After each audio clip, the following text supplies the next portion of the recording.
Semuanya bermula dengan ancaman bahaya yang sudah diambang mata yang menggelayuti setiap orang. Orang-orang menghadapi kelaparan, diskriminasi, dan pembunuhan terus-menerus di jalanan. Di tengah perang, sang protagonis meratapi bahwa negaranya yang lemah telah menjadi neraka yang sesungguhnya. Namun, senjatanya gagal pada saat yang paling menentukan. Beberapa senapan menembaknya secara berbarengan. Dia akhirnya tertembak beberapa kali di punggungnya. Anak laki-laki itu merasa hidupnya telah berakhir seiring dengan runtuhnya negaranya. Saat segala sesuatu menjadi gelap di sekelilingnya, tiba-tiba ia membuka matanya dan melihat cahaya terang muncul. Sebuah tangan bercahaya misterius mengulur ke arahmu. Ia menggenggam tangan keemasan itu dan merasakan tubuhnya dikuasai oleh energi yang terang. Dengan itu, sang protagonis baru saja dibangkitkan kembali. Ketika ia benar-benar membuka matanya, ia mendapati dirinya berada di dunia yang sepenuhnya baru. Ia telah hidup di dunia baru ini selama tepat 3 tahun. Pluto bertanya-tanya apakah ia telah diberi kesempatan kedua untuk memperbaiki kehidupan lamanya. Mengetahui bahwa hari besar telah tiba pada hari upacara kebangkitan, guru meminta para siswa yang sangat cemas untuk tetap tenang. Ia berteriak agar semua orang pergi ke lapangan olahraga, memperingatkan bahwa momen ini akan menentukan kehidupan setiap orang. Dunia berubah total ketika Dungeon dan monster mengerikan muncul di mana-mana. Umat manusia melawan dengan membangkitkan kelas-kelas yang berkisar dari peringkat C hingga peringkat S. Pluto tahu bahwa di dunia baru ini, kelas seseorang adalah satu-satunya hal yang benar-benar penting. Luna Veramont, pewaris dari keluarga yang kuat, baru saja membangkitkan kelas peringkat S yaitu Saint of Purification, orang suci penyucian. Para siswa berkomentar dengan terkejut bahwa ia mencetak 95 poin pada penilaian bakat. Sesuatu yang sangat langka. Seorang gadis dengan penuh semangat berteriak bahwa ini akhirnya giliran Pluto, membuat teman prianya yang berkacamata bingung karena dia tidak mengenalnya. Penyiar akhirnya memanggil nama Pluto untuk menjadi orang berikutnya yang memperkenalkan diri. Ia berjalan dengan penuh percaya diri, dikenal karena memiliki 200 poin bakat, rekor tertinggi di kota tersebut. Luna berjalan melewatinya di tangga dan menatapnya lekat-lekat.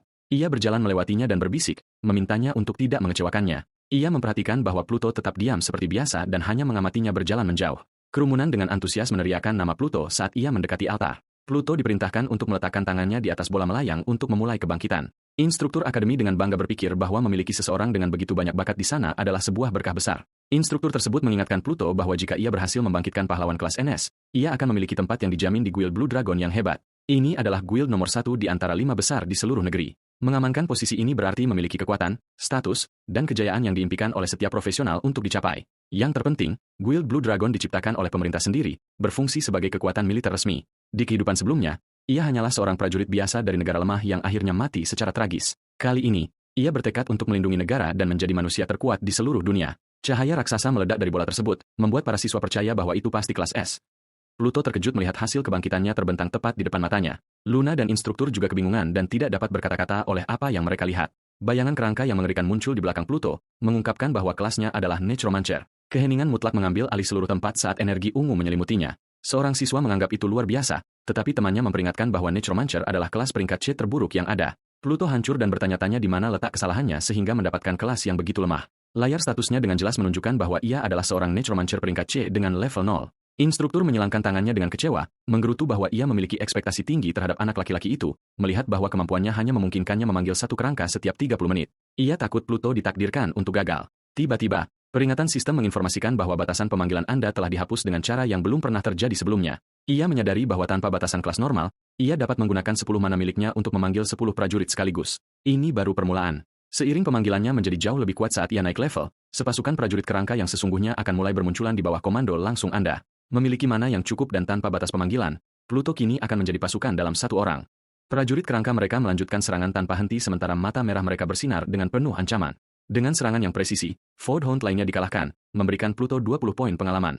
Menerima 20 poin pengalaman per pembunuhan, Pluto menyadari bahwa ia dapat dengan mudah mencapai level 2 dalam waktu kurang dari 10 menit. Ia menghitung bahwa mananya pulih 1 poin per menit. Dengan 10 menit yang cukup untuk memulihkannya sepenuhnya, pemuda itu tersenyum, mengetahui bahwa dalam waktu singkat ia akan memiliki pasukan kerangka raksasa di bawah komando mutlaknya. Tanpa membuang waktu, ia memberikan perintah serangan agar semuanya terus maju dengan ganas melalui area tersebut. 2 monster vote lagi dikalahkan sekaligus, memastikan levelnya naik lebih cepat lagi. Cahaya terang mengelilinginya, menunjukkan bahwa ia baru saja naik ke level 1 dengan sangat cepat. Ia menemukan bahwa naik level memberikannya 5 poin atribut gratis dan langsung memulihkan 30% mana miliknya. Mengetahui bahwa mana adalah sumber kekuatan terbesarnya, ia mendistribusikan semua poin barunya ke sana, menaikkan atribut tersebut menjadi 15. Dengan peningkatan mana ini, Pluto merayakan saat menyadari bahwa ia sekarang dapat memanggil 15 kerangka secara bersamaan. Percaya diri dengan kekuatannya yang terus berkembang, ia memutuskan sudah waktunya untuk langsung menuju lantai 2. Di lantai 2, para minionnya menghadapi serigala abu-abu, dengan cepat mengalahkan satu dan mendapatkan 40 poin pengalaman. Meskipun para monster telah naik ke level 2, ia tahu ia harus menjaga beberapa prajurit tetap berjaga-jaga karena ia masih rapuh dan tidak boleh goyah. Ia naik level lagi dan menyadari bahwa berlatih sendirian di portal ini terlalu overpowered. Ia memutuskan untuk memasukkan lebih banyak poin ke dalam mana, menjadikannya 20 mana. Ia menyadari bahwa siklus memanggil lebih banyak prajurit untuk naik level dengan cepat dan mendapatkan lebih banyak mana ini sangat sempurna. Saat ia menjelajah lebih dalam ke area tersebut, ia menghadapi kuda lumpur level 4 dan memperhatikan bahwa para monster semakin kuat. Salah satu kuda liar dengan mata merah menatapnya dari jauh, mendengus agresif. Pluto tersenyum mengetahui bahwa kuda-kuda ini hanyalah umpan eksperimen yang mudah dan memerintahkan para budaknya untuk segera melumpuhkan mereka. Salah satu prajurit tulangnya melompat dan memberikan pukulan telak ke kepala salah satu hewan liar tersebut. Kuda lumpur itu dihabisi dengan cepat, memberinya 40 poin pengalaman lagi dengan bersih.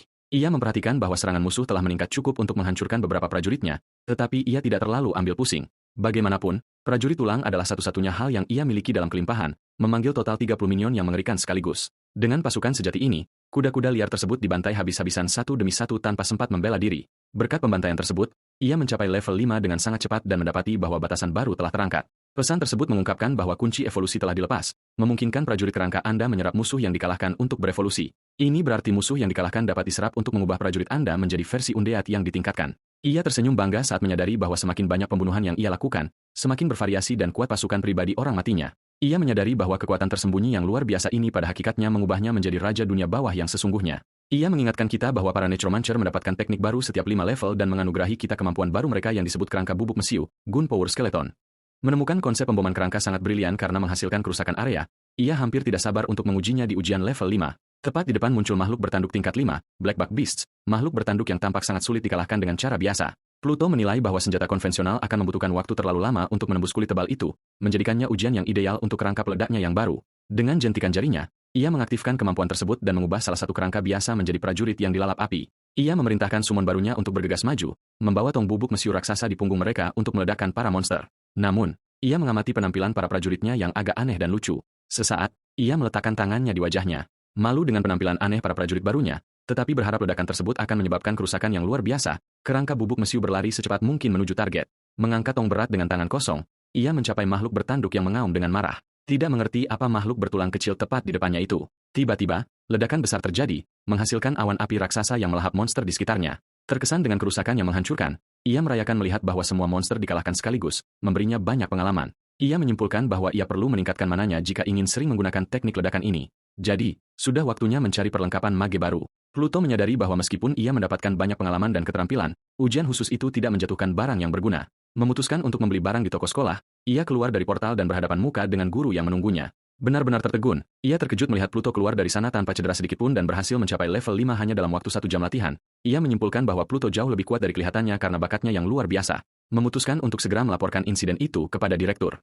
Direktur Julian Kingsley tampak cukup kesal karena disela di tengah semua tumpukan dokumen setelah upacara. Ketika dia mengatakan itu tentang Pluto, dia marah karena dipanggil untuk menangani murid peringkat Sisteu biasa daripada murid peringkat tinggi elit. Dia dengan serius mempertanyakan bagaimana seorang Necromancer level 0 bisa mencapai level 5 hanya dalam 1 jam di penjara bawah tanah pengujian itu. Mata sang direktur melebar karena tidak percaya dan ia menyatakan bahwa itu tidak mungkin karena bahkan invasi Necromancer yang lemah pun akan dicabik-cabik oleh para monster. Guru itu kemudian bertanya-tanya dengan rasa penasaran bagaimana Pluto berhasil melakukan prestasi mustahil itu. Pluto menyerah untuk membeli barang karena terlalu mahal dan memutuskan bahwa satu-satunya cara untuk mendapatkan perlengkapan yang lebih baik adalah dengan berburu di Dungeon. Di aula Dungeon, ia mengamati kelompok yang dikalahkan dan menemukan bahwa mereka kalah di Dungeon Rhinoceros raksasa yang berbahaya. Ia memutuskan untuk menguji batas kemampuannya dengan memilih tingkat kesulitan emas dari Dungeon Rhinoceros level 5, yang merupakan batas saat ini. Saat masuk, ia menemukan pemandangan ngarai yang luar biasa dan mulai memanggil prajurit kerangkanya untuk bertempur. Rencananya sederhana, kalahkan bos Dungeon untuk mendapatkan perlengkapan langka menggunakan 35 mananya. Dengan mana yang tinggi dan regenerasi alami, Pluto sekarang dapat mempertahankan jumlah kerangka yang bertambah tanpa batas. Ia maju melawan badak batu level 5, yakin bahwa ia dapat mengalahkan mereka dengan hampir tanpa kerugian. Salah satu summonnya menembus monster itu dengan presisi, memberi protagonis tambahan 50 poin pengalaman. Tiba-tiba, Renos batu yang bahkan lebih besar berlari mendekat dan mengeluarkan auman licik yang membuat segalanya bergetar. Monster raksasa itu maju, menghancurkan segala sesuatu di jalurnya dan dengan mudah menghancurkan beberapa kerangka yang mencoba menghentikannya. Pluto menyadari bahwa serangan fisik biasa para prajuritnya tidak efektif melawan pertahanan makhluk itu yang sangat tinggi. Namun, ia tersenyum, mengetahui bahwa ia bukan tipuan satu trik dan mulai mempersiapkan strategi lain. Ia mengaktifkan kemampuan tersebut dan mengubah salah satu prajuritnya menjadi kerangka bubuk mesiu yang melompat ke arah monster itu. Ledakan tersebut menghantam makhluk itu tepat di wajahnya, langsung mengalahkan Rhinoceros dan menghasilkan 100 poin pengalaman. Melihat pertahanan mereka bukan tandingan bom, ia memutuskan untuk mengubah semua prajuritnya menjadi bahan peledak sekaligus. Ngarai tersebut dilalap serangkaian ledakan hebat yang memusnahkan semua sisa monster dalam sekejap. Ia mencapai level 6 dengan mudah dan menghitung bahwa mengalahkan bos besar Dungeon itu akan membawanya langsung ke level 7.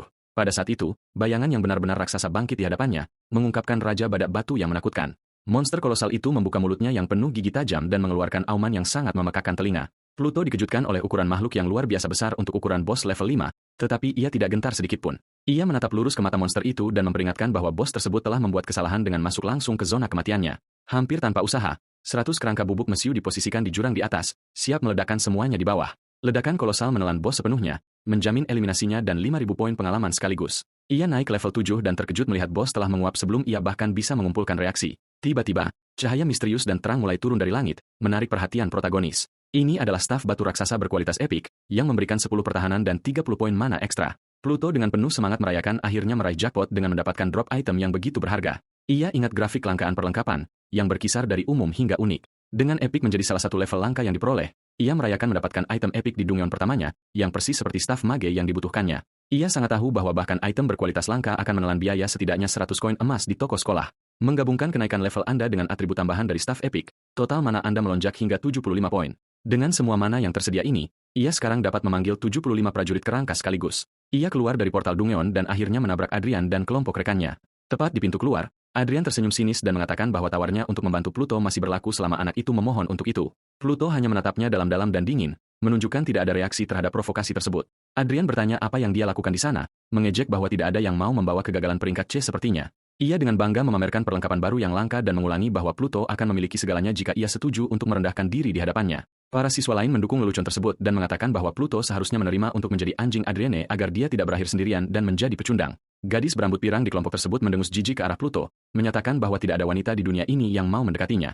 Pluto akhirnya membuka mulutnya untuk berbicara dan dengan tenang mengumumkan bahwa dia hanya akan mengatakan ini sekali, yang membuat Adrian terkejut. Dia menatap pemuda itu dengan tatapan mata ungu yang mengintimidasi dan menyuruhnya pergi ke neraka tanpa basa-basi. Adrian menjadi murka, mencengkeram kerah baju Pluto dengan erat, dan berteriak, bertanya apa yang baru saja dia katakan. Gadis berambut pirang itu menahan Adrian dan memintanya untuk tenang, mengingatkannya bahwa berkelahi sangat dilarang di dalam aula penjara bawah tanah tersebut. Beberapa siswa di sekitar mulai memberi jarak. Saat mereka menyaksikan ketegangan yang semakin meningkat di antara kedua anak laki-laki itu, para penjaga akademi muncul sambil berlari dan berteriak, bertanya apa yang sebenarnya terjadi di sana. Penjaga itu bertanya apakah mereka sedang berkelahi, tetapi Adrian dengan cepat mengabaikannya, mengatakan bahwa mereka hanyalah kolega lama yang sedang bercanda. Penjaga itu memerintahkan mereka untuk memasuki penjara bawah tanah atau pergi, tetapi Adrienne meminta waktu sedetik untuk berbicara dengan Pluto. Dia mendekat dan berbisik dengan nada mengancam bahwa Pluto beruntung kali ini, tetapi di luar sini dia akan habisan nanti.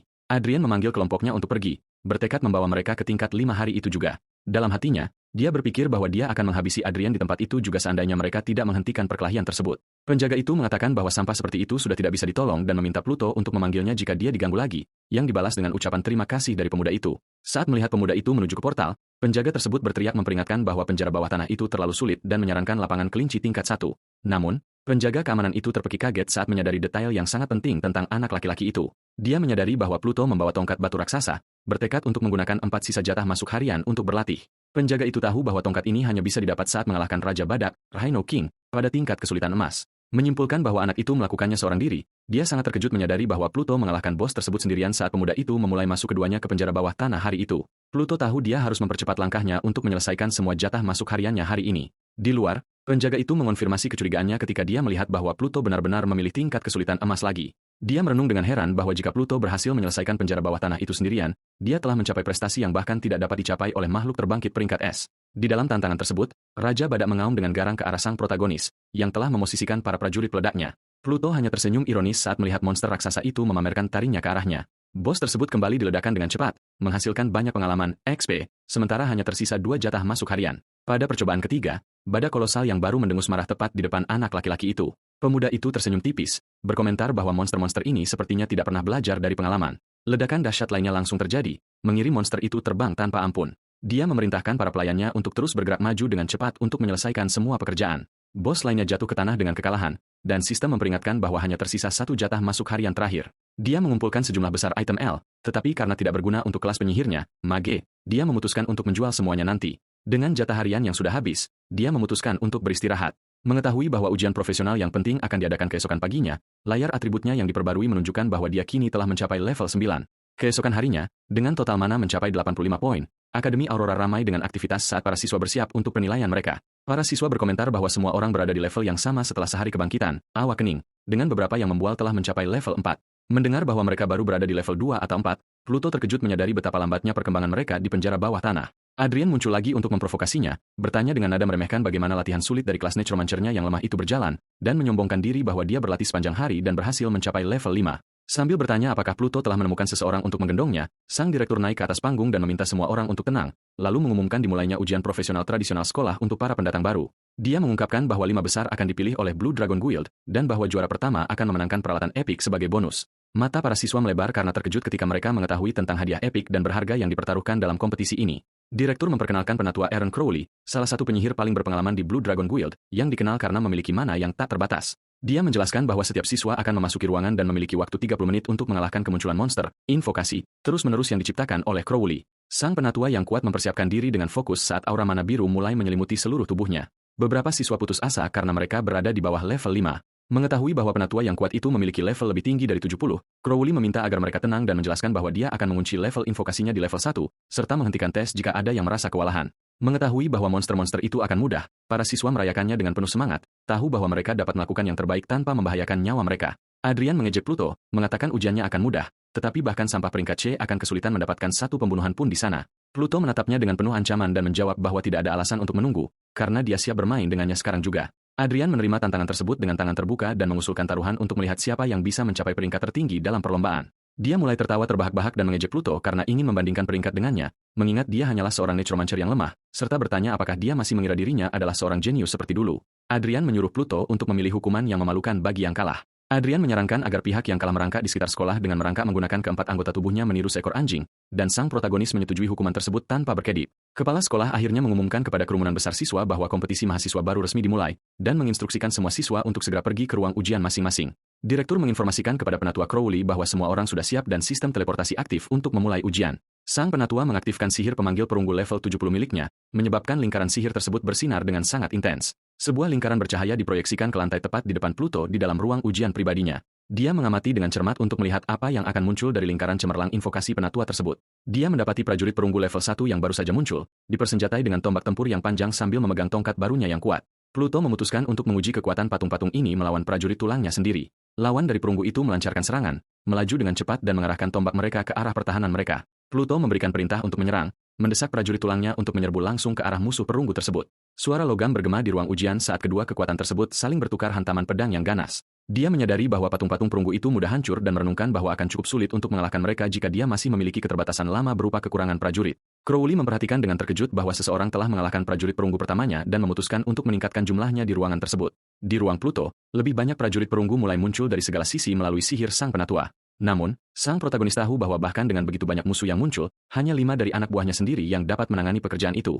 Dia mengatur pertarungan dengan mengadu satu kerangka melawan 2 prajurit perunggu, menjaga agar pertempuran tetap berlangsung cepat dan di bawah kendali penuhnya. Sang penatua terkejut menyadari bahwa 10 prajurit perunggunya telah disingkirkan hampir seketika. Crowley memuji sekolah tersebut, mengatakan bahwa mereka memiliki siswa-siswa yang berbakat, dan kepala sekolah terkesan melihat seseorang mendapatkan rasa hormat dari sang veteran.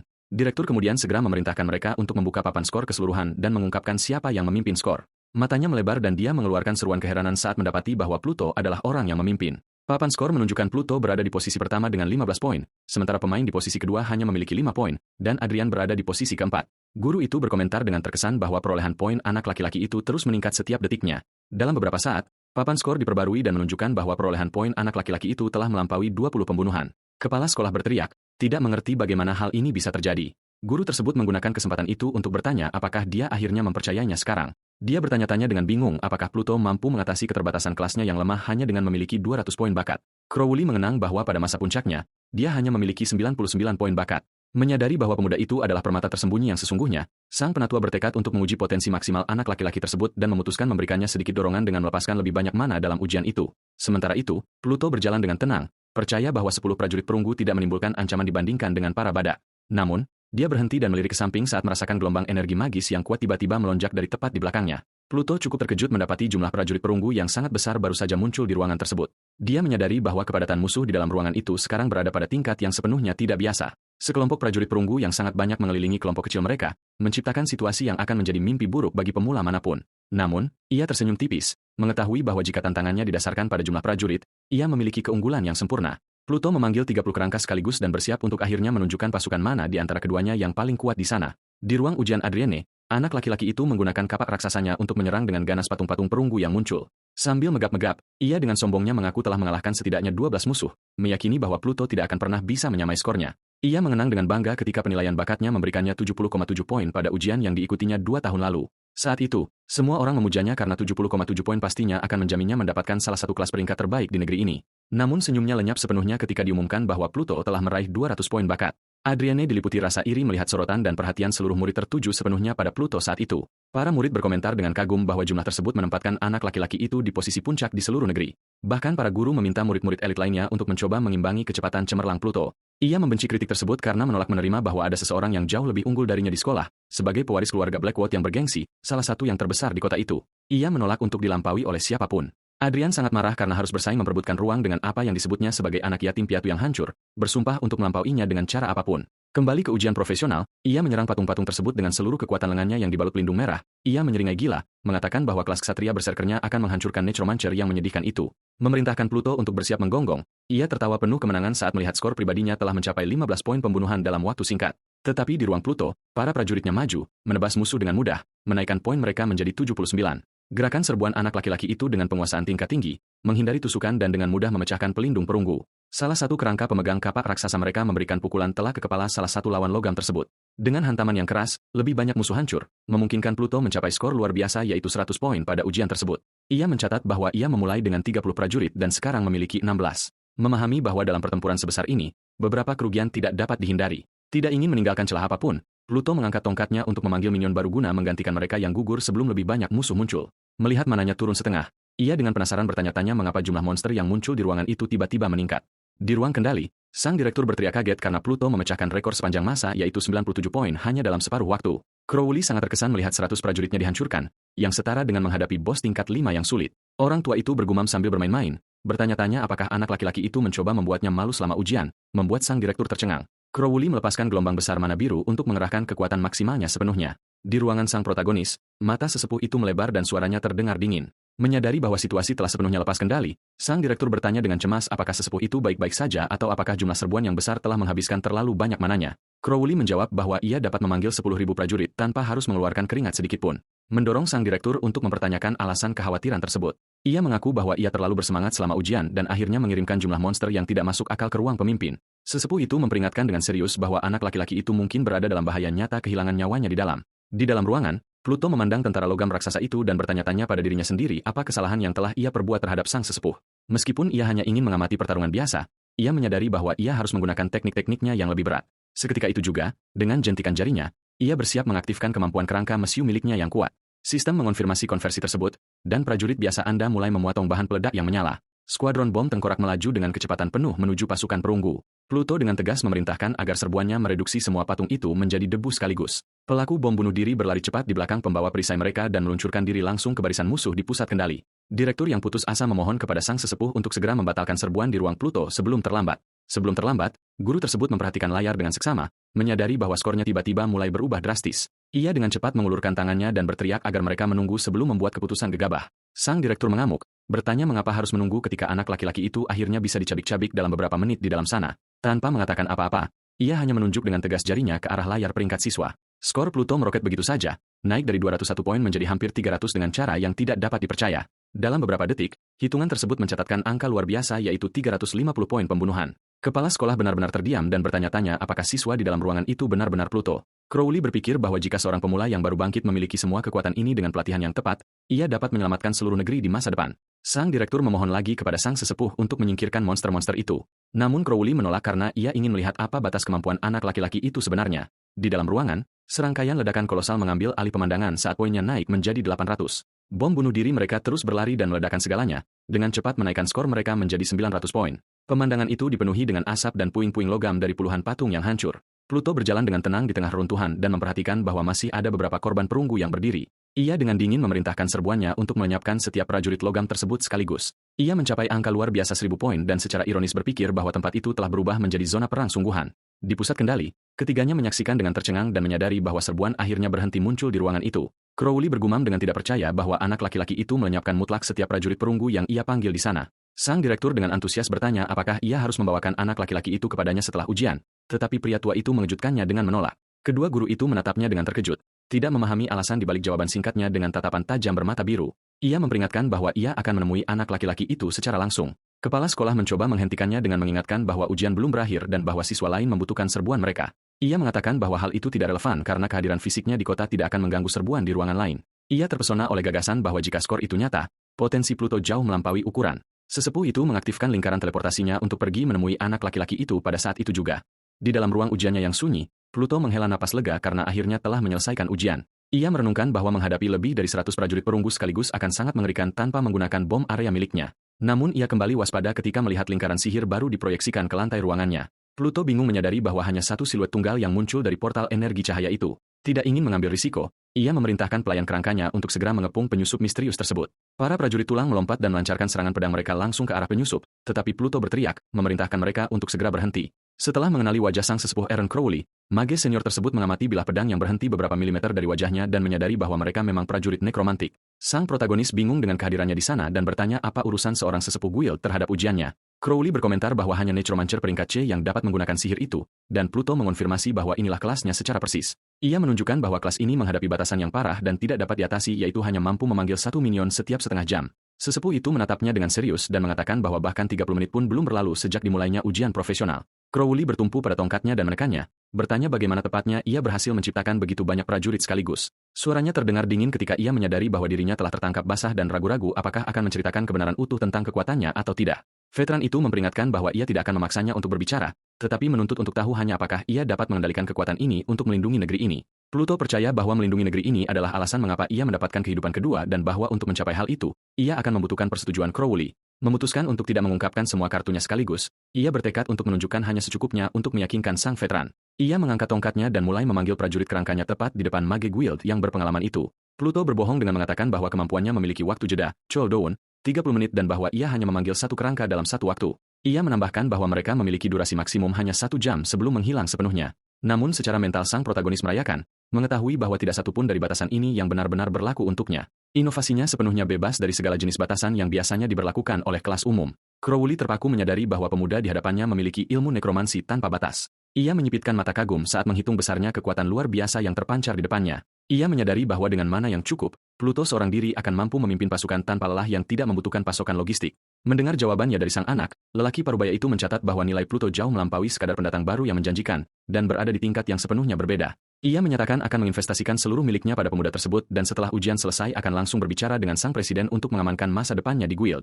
Crowley berjanji akan kembali keesokan harinya dan menghilang ke dalam portal, meninggalkan Pluto yang terkejut karena mengetahui bahwa dirinya akan berbicara dengan presiden Blue Dragon Guild. Tiba-tiba, lingkaran teleportasi tersebut mulai berkedip seolah mengalami gangguan magis. Sebelum menghilang untuk selamanya, Crowley mengulurkan tangan dan memberi Pluto sebuah kunci emas misterius sebagai hadiah. Mata Pluto melebar karena langsung mengenali betapa berharganya kunci tersebut. Sang veteran tersenyum dan bertanya apakah ia pernah mendengar tentang Blessing Rift yang legendaris. Pluto langsung mengonfirmasi bahwa ia membaca tentang tempat tersebut di kelas akademi. Lokasi ini beradaptasi dengan level para penantangnya, menawarkan pengalaman, XP, jauh lebih banyak daripada ujian biasa serta drop item yang lebih bagus. Hampir tidak ada seorang pun yang bisa masuk ke sana karena membutuhkan kunci langka yang memiliki peluang drop hanya 0,1%. Pluto sangat terkejut menyadari bahwa sang tetua hendak memberinya barang berharga secara cuma-cuma. Sang veteran hanya menatapnya dengan tatapan serius dan penuh percaya diri, menegaskan niat aslinya. Ia meletakkan kunci berkah tersebut ke tangan sang protagonis, yang berfungsi untuk membuka portal khusus tersebut hanya sekali saja. Kemudian Crowley akhirnya menghilang melalui portal teleportasi, meninggalkan Pluto sendirian sambil memegang barang berharga tersebut. Pemuda itu menyimpan kunci itu, bertekad untuk menyusup ke celah khusus tersebut.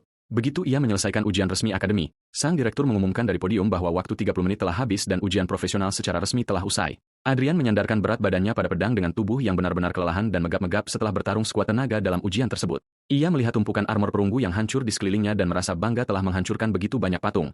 Bocah berambut pirang itu tersenyum, yakin bahwa ia telah mengalahkan sekitar 40 musuh. Percaya bahwa dirinya telah mengamankan peringkat pertama di sekolah, pengumuman tersebut menyuruh semua orang untuk meninggalkan ruang ujian dan berkumpul di halaman untuk pengumuman hasil resmi. Halaman akademi dipenuhi oleh para siswa yang cemas sambil berbisik dan mengomentari performa masing-masing dalam ujian. Beberapa berkomentar bahwa patungnya sulit, mengatakan mereka hanya berhasil membunuh 15 musuh, sementara yang lain hanya mengalahkan 7. Adrian mencari Pluto di antara kerumunan, bertanya-tanya apakah anak itu akhirnya kabur karena malu akibat taruhan mereka. Namun ia segera melihat Pluto berjalan dengan tenang di kejauhan dan tersenyum tipis sembari bersiap untuk mengolok-oloknya. Adrian berjalan cepat dengan langkah lebar melintasi rumput, langsung menuju ke arah sang protagonis. Ia mencengkeram dasi Pluto lagi dengan agresif dan berkomentar dengan marah bahwa ia punya banyak keberanian untuk muncul di sana. Pluto mengabaikan sentakan itu dan tetap mengepalkan tinjunya, menjaga kunci berkah pemberian Crowley. Adrian secara provokatif bertanya apakah ia siap mulai menggonggong seperti anjing di depan seluruh sekolah sesuai kesepakatan. Pria berambut pirang itu menyeringai kejam, mengatakan ia tidak sabar melihat saingannya merangkak di lantai patio. Suara direktur bergema, meminta keheningan untuk memulai pengumuman resmi hasil ujian pemula profesional. Ia menginformasikan kepada para penonton bahwa ia hanya akan mengumumkan 5 nilai tertinggi di panggung dan yang lainnya harus berkonsultasi dengan guru masing-masing. Ia mengumumkan bahwa Tristan berada di posisi kelima dengan 39 poin, membuat para siswa terkejut dengan tingkat kesulitan nilai yang tinggi. Adrian berbisik, yakin bahwa nilainya jauh lebih tinggi dari itu. Sementara Pluto hanya mengamati dengan tenang. Adrian finish di posisi keempat dengan 41 poin dan merayakannya dengan menyuruh Pluto berlutut untuk menggonggong. Namun sang protagonis memperingatkan bahwa pengumuman belum berakhir. Adrian mencemooh, mengatakan bahwa seorang necromancer tidak akan pernah mencapai 3 besar. Ketika direktur mengumumkan Luna di posisi ketiga dengan 77 poin, Luna merayakan dengan gembira sementara para siswa berbisik, tidak mengerti bagaimana kelas support keselamatan bisa mencetak skor begitu tinggi. Colin diumumkan di posisi kedua dengan 90 poin dan dengan marah mengeluh karena berada di kelas tempur S dan tidak berada di posisi teratas. Kepala sekolah menarik napas dalam-dalam sebelum membaca selembar kertas dan mengumumkan kepada seluruh sekolah tentang pemenang utama dari edisi turnamen tersebut. Julian Kingsley dengan lantang mengumumkan bahwa Pluto berada di tempat pertama dengan 1000 poin. Seluruh halaman langsung terkejut dalam keheningan total saat para siswa mencoba memproses informasi mengejutkan tersebut. Siswa mulai berteriak tak percaya karena rekor akademi sebelumnya hanya 97 poin. Luna dan siswa lainnya bertanya-tanya bagaimana seorang anak di kelas C bisa mencapai skor yang begitu tinggi. Colin merasa marah dan menghitung bahwa Pluto perlu mengalahkan lebih dari 33 musuh per menit untuk mencapai hal tersebut. Adrian panik total dan terbata-bata, tidak mampu memahami bagaimana saingannya mencapai tonggak sejarah ini, dan benar-benar lumpuh karena syok. Saat dihadapkan pada kenyataan dari hasil tersebut, ia bersandar pada Pluto, gemetar karena ketakutan dan berulang kali bertanya-tanya bagaimana ini bisa terjadi. Pluto menatap balik dengan tenang dan memberitahu saingannya bahwa ia telah kalah dalam taruhan mereka. Adrian menuduh Pluto bercurang, mengatakan bahwa pemain peringkat C tidak bisa melakukan itu. Namun sang protagonis bertanya apakah ia akan bernyali ciut. Para siswa mulai bergosip tentang taruhan tersebut dan tertawa ketika menyadari bahwa Adrian yang sombong harus menggonggong di depan umum. Putus asa atas penghinaan yang akan segera terjadi, Adrian mengambil langkah mundur di rumput dan akhirnya terjatuh ke belakang. Jatuh! Serunya dengan marah, menunjuk jarinya dan bersikeras bahwa seorang necromancer peringkat C tidak akan pernah bisa mencapai skor seperti itu. Siswa-siswa lain mulai mengejek Adrian dan menyuruhnya untuk tidak menjadi pecundang yang buruk karena taruhan tetaplah taruhan. Direktur Kingsley mengumumkan bahwa pemenang tempat pertama akan menerima satu set peralatan kualitas epik dari Blue Dragon Guild. Dipanggil ke panggung, Pluto berjalan dengan tenang dan memberitahu Adrian bahwa ia tidak akan membuang waktu untuk sampah, memerintahkannya untuk enyah dari pandangannya. Para siswa mengira Pluto terlalu baik, sementara Adrian berteriak dari lantai, berjanji bahwa ia akan melampauinya karena ia adalah siswa peringkat A. Ia menjadi sangat marah dan bersumpah pada dirinya sendiri bahwa ia akan membuat sang protagonis menderita 100 kali lipat lebih buruk dan bahkan akan membunuhnya. Pluto terus berjalan mundur tetapi merasakan kebencian penuh niat membunuh yang diarahkan kepadanya. Ia berbalik sedikit dan melepaskan aura tengkorak yang gelap dan menakutkan untuk mengintimidasi saingannya. Merasakan tekanan luar biasa dari aura itu, Adrian mundur dalam kepanikan dan berteriak kesakitan, jatuh ke belakang. Pemuda itu hanya mengabaikan kehebohan tersebut dan melihat ke depan lagi dengan acuh tak acuh. Ia dengan tenang menaiki tangga gedung di bawah tatapan waspada dari para siswa lain di akademi. Di bagian atas, Direktur Kingsley menyambutnya dengan hangat dan memberinya selamat atas hasil luar biasa yang diperoleh dalam ujian. Sang direktur menjelaskan bahwa Blue Dragon Guild telah menyiapkan 3 pilihan peralatan epik yang berbeda untuk ia pilih karena kelasnya masih tercatat sebagai belum ditentukan dalam catatan. Direktur menyuruh bocah itu untuk memilih manapun yang ia sukai. Pluto dengan cermat memeriksa masing-masing dari 3 item yang melayang di depannya. Ia menyingkirkan armor berat dan pedang panjang serigala karena barang-barang tersebut ditujukan untuk tank dan warrior, menyisakan satu-satunya jubah misterius yang memberikan bonus mana. Pluto menyadari bahwa ia tidak punya pilihan selain mengambilnya. Dengan mengenakan Lunar Veil Cloak, ia merayakan bonus mana yang akan memungkinkannya memanggil 50 prajurit lagi dalam satu waktu. Direktur mengangkat lengan Pluto dan secara resmi menyatakan dirinya sebagai juara utama ujian mahasiswa baru Aurora Academy. Seluruh kerumunan siswa menjadi liar dan mulai meneriakkan nama sang protagonis secara bersamaan. Di seberang halaman, Pluto menyunggingkan senyum tipis saat mendengar teriakan perayaan dari semua orang di sekitarnya. Direktur mengumumkan bahwa ujian pendatang baru telah selesai, tetapi mengingatkan semua orang bahwa guild akan diadakan dalam 1 bulan. Kemudian, pemandangan berubah ke sebuah kondominium yang agak sederhana dan kumuh di daerah pinggiran kota. Di dalam kamarnya yang sederhana, Pluto dengan tenang mengamati kunci berkah yang bersinar di tangannya. Ia mengingat instruksi dari buku tentang cara menyalurkan energi magis langsung ke kunci emas tersebut. Dengan melakukan ini, objek tersebut mulai memicu percikan gelap dan membuka celah magis di udara. Portal terbuka sepenuhnya di kamarnya, mengonfirmasi bahwa item tersebut memungkinkan akses ke celah dari mana saja. Ia mengingat saran Elder Crowley untuk menemukan sekutu yang dapat diandalkan, sebaiknya dari kelas penyembuh. Pluto meminta maaf secara mental kepada Elder Crowley karena tidak mengikuti saran keselamatan tersebut. Ia memutuskan bahwa ia lebih suka pergi sendirian ke celah tersebut dan berjalan langsung ke dalam portal yang gelap. Portal tersebut menelan pemuda itu sepenuhnya saat ia dipindahkan ke tempat berburu yang baru. Setibanya di sisi lain, Pluto menemukan wilayah pegunungan yang dipenuhi bebatuan tandas. Ia melihat macan tutul berekor pedang level 9 dan tahu bahwa mereka cepat, berbahaya, dan ia membutuhkan fokus mutlak. Pluto menanam senjatanya di tanah dan merencanakan strategi terbaik yang terdiri dari mencegah para buas mendekatinya dengan perintah pemanggilan. Ia memerintahkan prajurit tulangnya yang baru untuk melindunginya dan membentuk barikade yang tidak dapat ditembus. Prajurit kerangka tersebut dengan cepat mengambil posisi, mengangkat perisai logam mereka untuk mengelilingi sang tuan. Salah satu macan tutul mencoba menyerang dengan melompati barikade, tetapi langsung terpotong-potong seketika, memberikan 300 poin pengalaman. Pluto terkejut dengan jumlah pengalaman besar yang diperoleh di sana dan menyadari bahwa ia akan naik level dengan sangat cepat. Setelah mengalahkan macan tutul pertama di pintu masuk, Pluto memutuskan sudah waktunya untuk menjelajah lebih dalam ke dalam celah tersebut. Ia menyadari bahwa mempertahankan begitu banyak prajurit yang melindunginya membuang-buang kekuatan serangan dan ia perlu memecahkan masalah kelangsungan hidupnya. Tiba-tiba, salah satu macan tutul menggunakan ekor tajamnya untuk menyerang salah satu prajurit kerangkanya. Prajurit kerangka itu membalas dengan ganas terhadap serangan tersebut dan melenyapkan monster itu, mendapatkan tambahan 300 poin pengalaman. Kemudian cahaya terang menyelimuti dirinya dan Pluto akhirnya mencapai level 10, mencapai digit ganda. Mencapai tonggak sejarah ini, sistem memberitahu Anda bahwa kemampuan baru yang disebut Death Gaze telah dibuka. Keterampilan level 10 yang baru ini memungkinkannya untuk menggunakan kontrol massa yang kuat melalui tatapan kematian. Ia menganalisis bahwa durasi efek ketakutan tergantung pada perbedaan level antara dirinya dan lawannya. Pluto ingat bahwa kebanyakan orang meremehkan teknik ini karena waktu isi ulang yang lama yaitu 24 jam.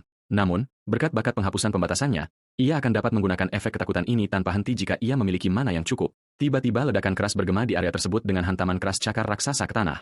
Ini adalah Raja Macan Tutul berekor pedang, kepala besar di area itu, yang muncul dengan auman marah. Sang protagonis agak terkejut menyadari bahwa bos celah tersebut telah muncul begitu cepat. Tanpa membuang waktu, ia mengangkat sisinya dan memerintahkan para prajuritnya untuk mengepung monster itu dan melenyapkannya. Namun, kucing raksasa itu maju dengan kecepatan ekstrim melawan prajurit tulang. Dengan satu ayunan ekor tajamnya, monster itu mencabik-cabik beberapa prajurit sekaligus. Pluto menyadari bahwa kecepatan sang raja sangat tidak masuk akal, menghancurkan formasi pertahanan bahkan sebelum formasi itu selesai. Ia mencatat bahwa dengan cara ini, summonnya akan hancur total sebelum sempat menyentuh bos. Dihadapkan dengan situasi yang rumit ini, Pluto memutuskan bahwa ia harus bertindak sendiri dan memegang sisinya. Ia mulai mengumpulkan sejumlah besar energi magis gelap di sekitarnya. Celah merah besar mulai terbuka di langit, menghasilkan tekanan yang mengerikan. Pluto memutuskan ini adalah kesempatan sempurna untuk menguji kekuatan teknik Death Star barunya. Ia berteriak sangat keras untuk mendapatkan perhatian langsung dari bos kucing raksasa tersebut.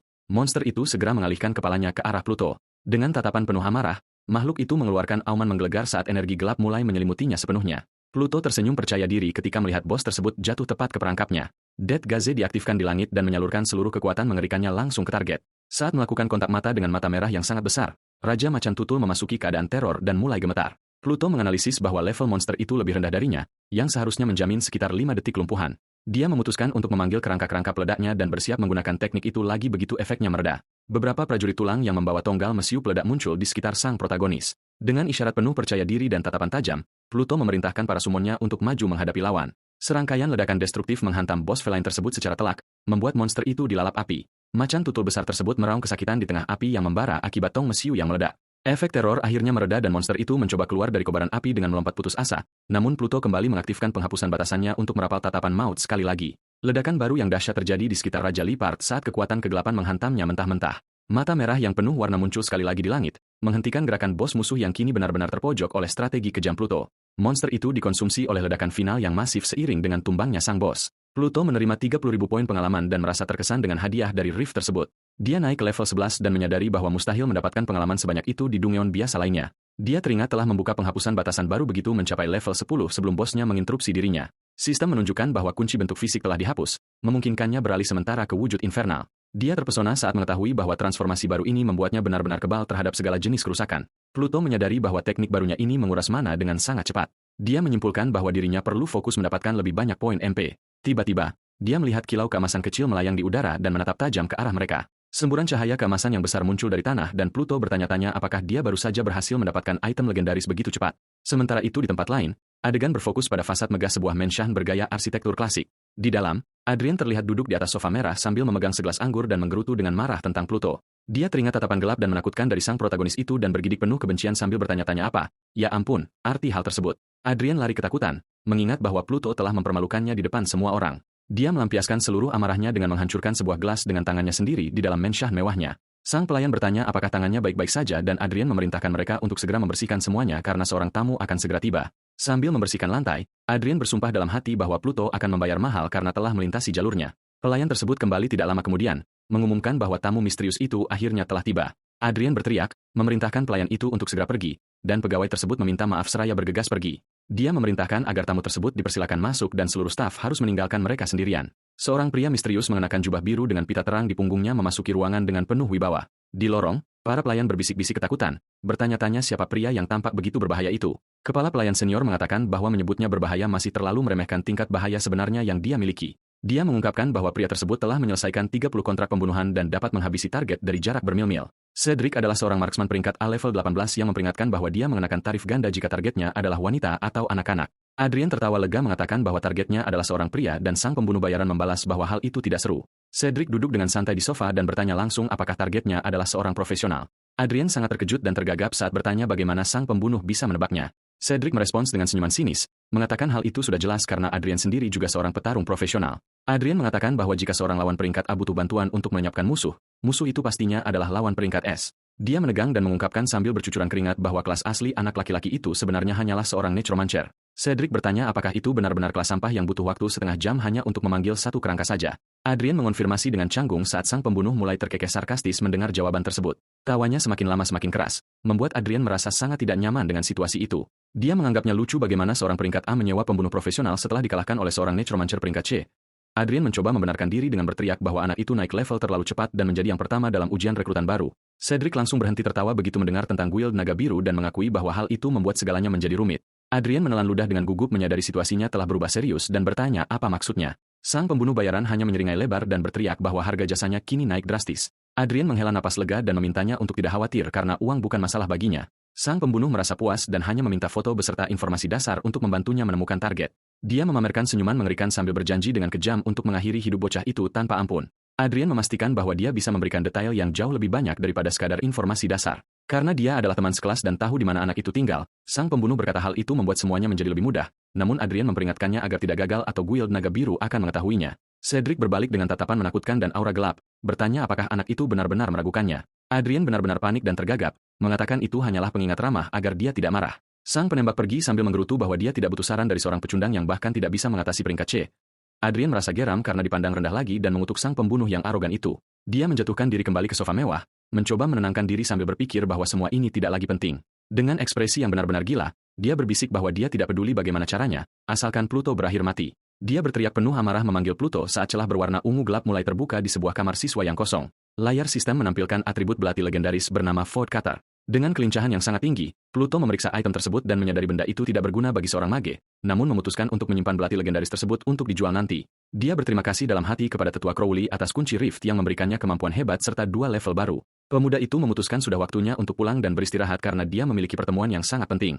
Keesokan harinya, portal dimensional ungu terbuka dengan suara gemuruh tepat di tengah kamar gelap sang protagonis. Pemuda itu mengambil langkah pertamanya keluar dari Rift dimensional dan menginjakan kakinya kembali ke tanah padat di asramanya. Dia melihat sekeliling dan berkomentar dengan lantang bahwa kamar kecil itu tampak seperti sangkar sungguhan jika dibandingkan dengan retakan tersebut. Tiba-tiba, jendela kamar tidur hancurkan berkeping-keping oleh semburan energi biru terang yang bertenaga. Serangan kejutan itu menembus dada sang pemuda yang nyaris tidak punya waktu untuk bereaksi terhadap kecepatan tembakan tersebut. Tubuh Pluto jatuh dengan berat ke lantai kamar di tengah pecahan kaca jendela dari atas sebuah gedung yang jauh. Sang pembunuh mengamati semuanya dari atas sambil memamerkan busurnya yang berkilau dan mendeklarasikan bahwa target telah dieliminasi. Di kantor Guild Naga Biru, sang pemimpin terkejut mengetahui perolehan 200 poin talenta yang didapatkan. Sang tetua mengonfirmasi dan mengenang bahwa sang pemimpin sendiri pernah menjadi legenda di negeri ini dengan mencapai 120 poin. Dia menambahkan bahwa seorang anak muda dengan begitu banyak talenta dapat mengubah nasib negara sepenuhnya jika dilatih dengan baik. Merasa penasaran dengan wahyu tersebut, pemimpin Guild segera bertanya dari kelas mana anak ajaib ini berasal. Tetua Crowley merespons secara langsung bahwa pemuda tersebut telah membangkitkan kelas Necromancer. Keheningan yang tegang memenuhi ruangan besar saat sang pemimpin mencerna informasi tak terduga ini. Sang pemimpin mempertimbangkan bahwa kelas peringkat C biasanya memiliki potensi peningkatan yang sangat rendah seiring berjalannya waktu.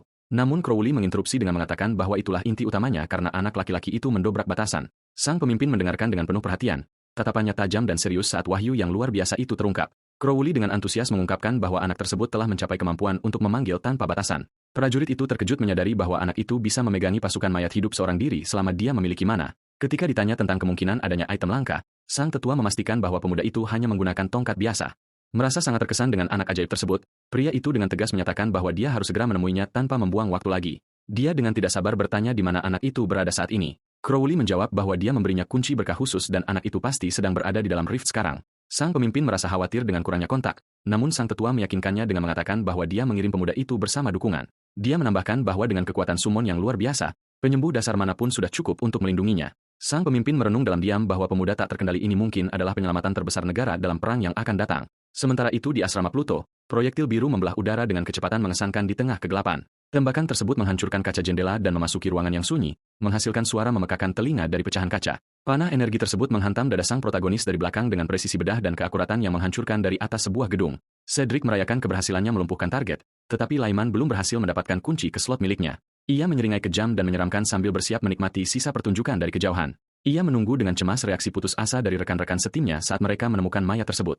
Namun tiba-tiba, tempat itu mulai memancarkan cahaya ungu misterius yang membelah keheningan asrama yang hancur. Cedric merasa aneh karena retakan itu sudah menutup dan belum ada seorang pun yang keluar darinya. Mulai mencurigai sesuatu yang sangat ganjil, ia bertanya-tanya dengan terkejut apakah pemuda itu berhasil memasuki celah tersebut seorang diri dan keluar hidup-hidup. Di dalam ruangan, Pluto dengan tenang bersandar ke lantai dan menghela napas lega, berkomentar bahwa ia hampir saja menemui ajalnya. Ia menyadari bahwa tanpa bentuk infernal miliknya, yang membuatnya kebal terhadap kerusakan fisik, ia tidak akan lebih dari sekadar mayat. Sekarang, pemuda itu mengeluh karena punggungnya telah dipanah. Begitu ia keluar dari celah dan harus menghadapi cobaan ini begitu saja, Pluto yang marah akibat serangan tersebut mengaktifkan kemampuan Death Star, tatapan maut, matanya berspora merah dari kejauhan. Si penembak panik saat melihat mata merah kolosal di langit dan bersumpah bahwa ia tadinya yakin telah mengenai anak itu. Cedric mencoba mundur, tetapi dengan putus asa menyadari bahwa tubuhnya lumpuh total akibat efek teror tersebut. Ia mencoba menenangkan dirinya dengan mengingat bahwa mereka berada di tempat yang jauh dan bocah itu tidak bisa menyerangnya dari jarak sejauh itu. Ia menyimpulkan bahwa ia hanya perlu menahan pengendalian waktu tersebut dan kemudian mencari berbagai cara tak terbatas untuk membunuh targetnya. Sang pembunuh menggertakkan giginya, berkonsentrasi, dan mengulangi pada dirinya sendiri bahwa yang harus ia lakukan hanyalah bertahan. Pluto mengungkapkan bahwa ia ingin memasukkan kematiannya untuk memancing si penembak, tetapi ia tidak menyangka musuhnya akan sangat berhati-hati. Namun, ia memberikan senyum dingin, menyatakan bahwa ia selalu memiliki rencana cadangan. Sambil memanggil seorang prajurit dari belakangnya, mata sang penembak jitu membelalak, tidak dapat memahami bagaimana seorang prajurit zombie bisa muncul begitu saja di sana. Prajurit kerangka tersebut memberikan tebasan pedang yang cepat dan tepat, menghantam punggung sang pembunuh secara telak. Efek teror akhirnya mereda, dan sang penjahat berhasil menggunakan refleks cepatnya untuk menghancurkan kerangka itu. Ia mencibir, mengatakan bahwa dirinya sudah berada di level 18 dan satu kerangka sederhana tidak akan pernah bisa menembus pertahanannya. Dengan pengendali yang tidak aktif, sang penembak jitu menyiapkan busur birunya, bersumpah untuk mengubah bocah itu menjadi saringan. Namun ia tiba-tiba membelalakan matanya ketakutan saat menyadari sesuatu yang mengerikan akan terjadi. Mata merah besar itu bersinar terang di langit sekali lagi. Menerapkan efek menakutkan dari Death Star, ia menjadi putus asa, mencoba meyakinkan dirinya sendiri bahwa para necromancer membutuhkan waktu terlalu lama untuk memanggil setiap prajurit tulang. Pluto menyadari bahwa musuhnya berada di level yang jauh lebih tinggi dan satu prajurit tulang saja tidak akan cukup. Namun, ia memberikan senyum percaya diri, mengarahkan tongkatnya sambil mengingat bahwa ia memiliki pasokan pasukan tanpa batas. Awan besar energi ungu muncul di sekelilingnya saat ia mengaktifkan teknik pemanggilan mayat hidup. Si penembak gemetar ketakutan saat melihat pasukan kerangka kolosal muncul di sekelilingnya tanpa kendali. Sang pembunuh menyadari pemuda itu mengabaikan serangannya dan dengan marah menyimpulkan bahwa Adrian telah berbohong tentang level musuh dengan perintah sederhana dari pencipta mereka. Puluhan mayat hidup menerima perintah langsung untuk memulai perburuan. Makhluk-makhluk bayangan itu mengeluarkan jeritan mengerikan saat mereka melesat dengan cepat melalui struktur gelap kota.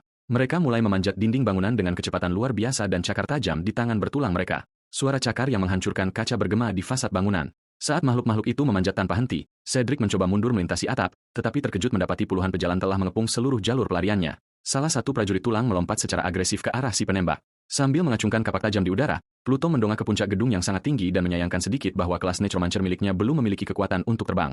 Terpojok di tanah, sang pembunuh memohon ampun dan berteriak putus asa bahwa ia ingin bernegosiasi dengan sang majikan. Sang protagonis berdiri dengan gagah di hadapan penjahat itu dan bertanya apakah ia benar-benar merasa berguna dalam hal apapun. Pemuda itu memandang sang penembak jitu yang dikelilingi oleh para prajuritnya dan berkata ia penasaran ingin mendengar usulannya. Sang pembunuh mencoba menyelamatkan nyawanya sendiri dengan menawarkan untuk mengungkap identitas orang yang telah menyewanya sebagai ganti nyawanya. Yang mengejutkan penjahat tersebut, Pluto mengungkapkan bahwa ia sudah tahu itu adalah Adrian dan ia akan menyelesaikan masalah ini segera. Cedric lumpuh total karena panik dan berteriak putus asa. Tidak mengerti bagaimana pemuda itu sudah tahu yang sebenarnya. Ia memohon, menawarkan untuk membunuh 3 orang secara gratis. Tetapi bocah itu memperingatkan bahwa seorang pembunuh harus siap mati. Sang protagonis menatapnya dengan tatapan tajam dan mengakui bahwa pria itu memang memiliki nilai guna yang berharga baginya. Namun, ia menambahkan bahwa fungsi ini hanya bisa digunakan setelah penjahat itu mati. Tanpa ragu-ragu di tatapannya, pemuda itu memberikan perintah terakhir agar para prajurit tulangnya menghabisi musuh tersebut. Cedric berteriak putus asa meminta tolong, bersumpah akan melakukan apa saja untuk menghindari pembunuhan yang begitu brutal. Salah satu prajurit tulang mengangkat senjatanya dan memberikan pukulan mematikan yang presisi dengan sekuat tenaga ke arah target di tanah. Jeritan kesakitan si pembunuh bergema di tempat itu saat cipratan darah mengotori wajah sang protagonis. Pluto diam-diam mengamati mayat penembak berbahaya yang tergeletak di atap es gedung tinggi tersebut. Kelelahan dari semua pertarungan mendadak itu, pemuda itu akhirnya jatuh ke lantai untuk beristirahat. Ia menghela napas panjang lega dan berkomentar bahwa akhirnya semua keributan absurd dari serangan itu telah berakhir. Ia menganalisis bahwa bentuk infernal miliknya mengonsumsi banyak mana per detik dan mantranya hampir menguras kekuatannya. Ia ingat bahwa jarak pemanggilan memungkinkannya mengeluarkan kerangka dari ruangan tepat waktu. Prajurit kerangka tersebut menerima perintah langsung untuk melacak dan menyergap si penembak sebelum bocah itu terkena serangan. Sementara pemanggilannya berjalan, bocah itu berfungsi sebagai umpan untuk menarik perhatian para penjahat dari jauh.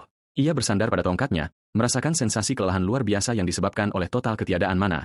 Pemuda itu mengakui bahwa kemampuan Cedric untuk menembak dengan presisi dari jarak mil jauhnya sangatlah menakutkan. Ia mendekati mayat tersebut, mengulurkan tangannya dan berharap mantra baru itu tidak menghabiskan sedikit mana yang tersisa. Dengan energi ungu yang cerah, ia mulai mengekstrak jiwa Cedric dari tubuhnya yang tak bernyawa untuk digunakan. Sistem memperingatkan bahwa kunci evolusi telah dihapus, memungkinkan prajuritmu menyerap jiwa untuk berevolusi. Ia memegang energi cemerlang itu di telapak tangannya.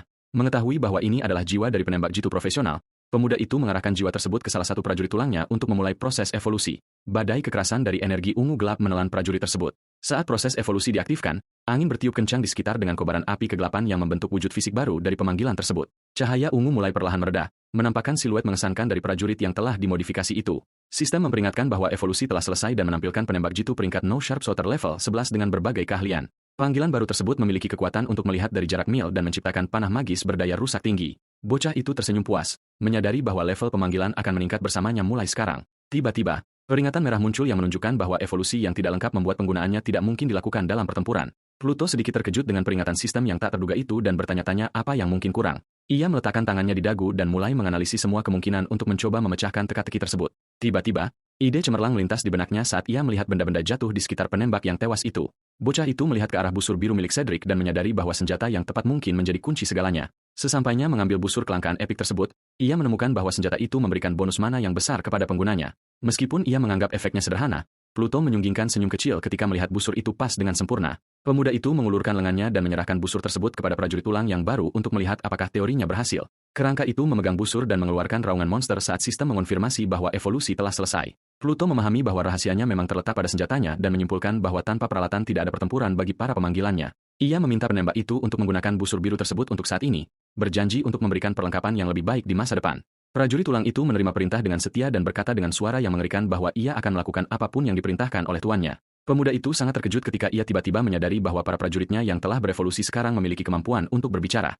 Makhluk bertulang dengan mata biru cerah itu hanya mengonfirmasi dengan tenang, menghormati otoritas penciptanya. Prajurit tersebut berlutut dengan hormat di hadapan Pluto dan mengumumkan bahwa ia ingin mengajukan permintaan yang sangat penting.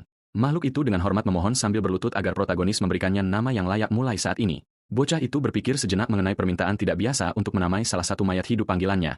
Ia setuju dalam pikirannya, mencatat bahwa memanggilnya hanya dengan nama kelas pertempurannya akan terasa cukup aneh. Ia merenungkan bahwa sebagai prajurit pertamanya yang berhasil berevolusi dengan sukses, pilihan nama tersebut pantas mendapatkan banyak perhatian. Pluto menggali kembali kenangan masa lalunya yang paling dalam, mencari inspirasi dari kehidupan masa lalunya untuk dijadikan pegangan saat ini. Adegan beralih memperlihatkan sekilas ingatannya dari masa lalu.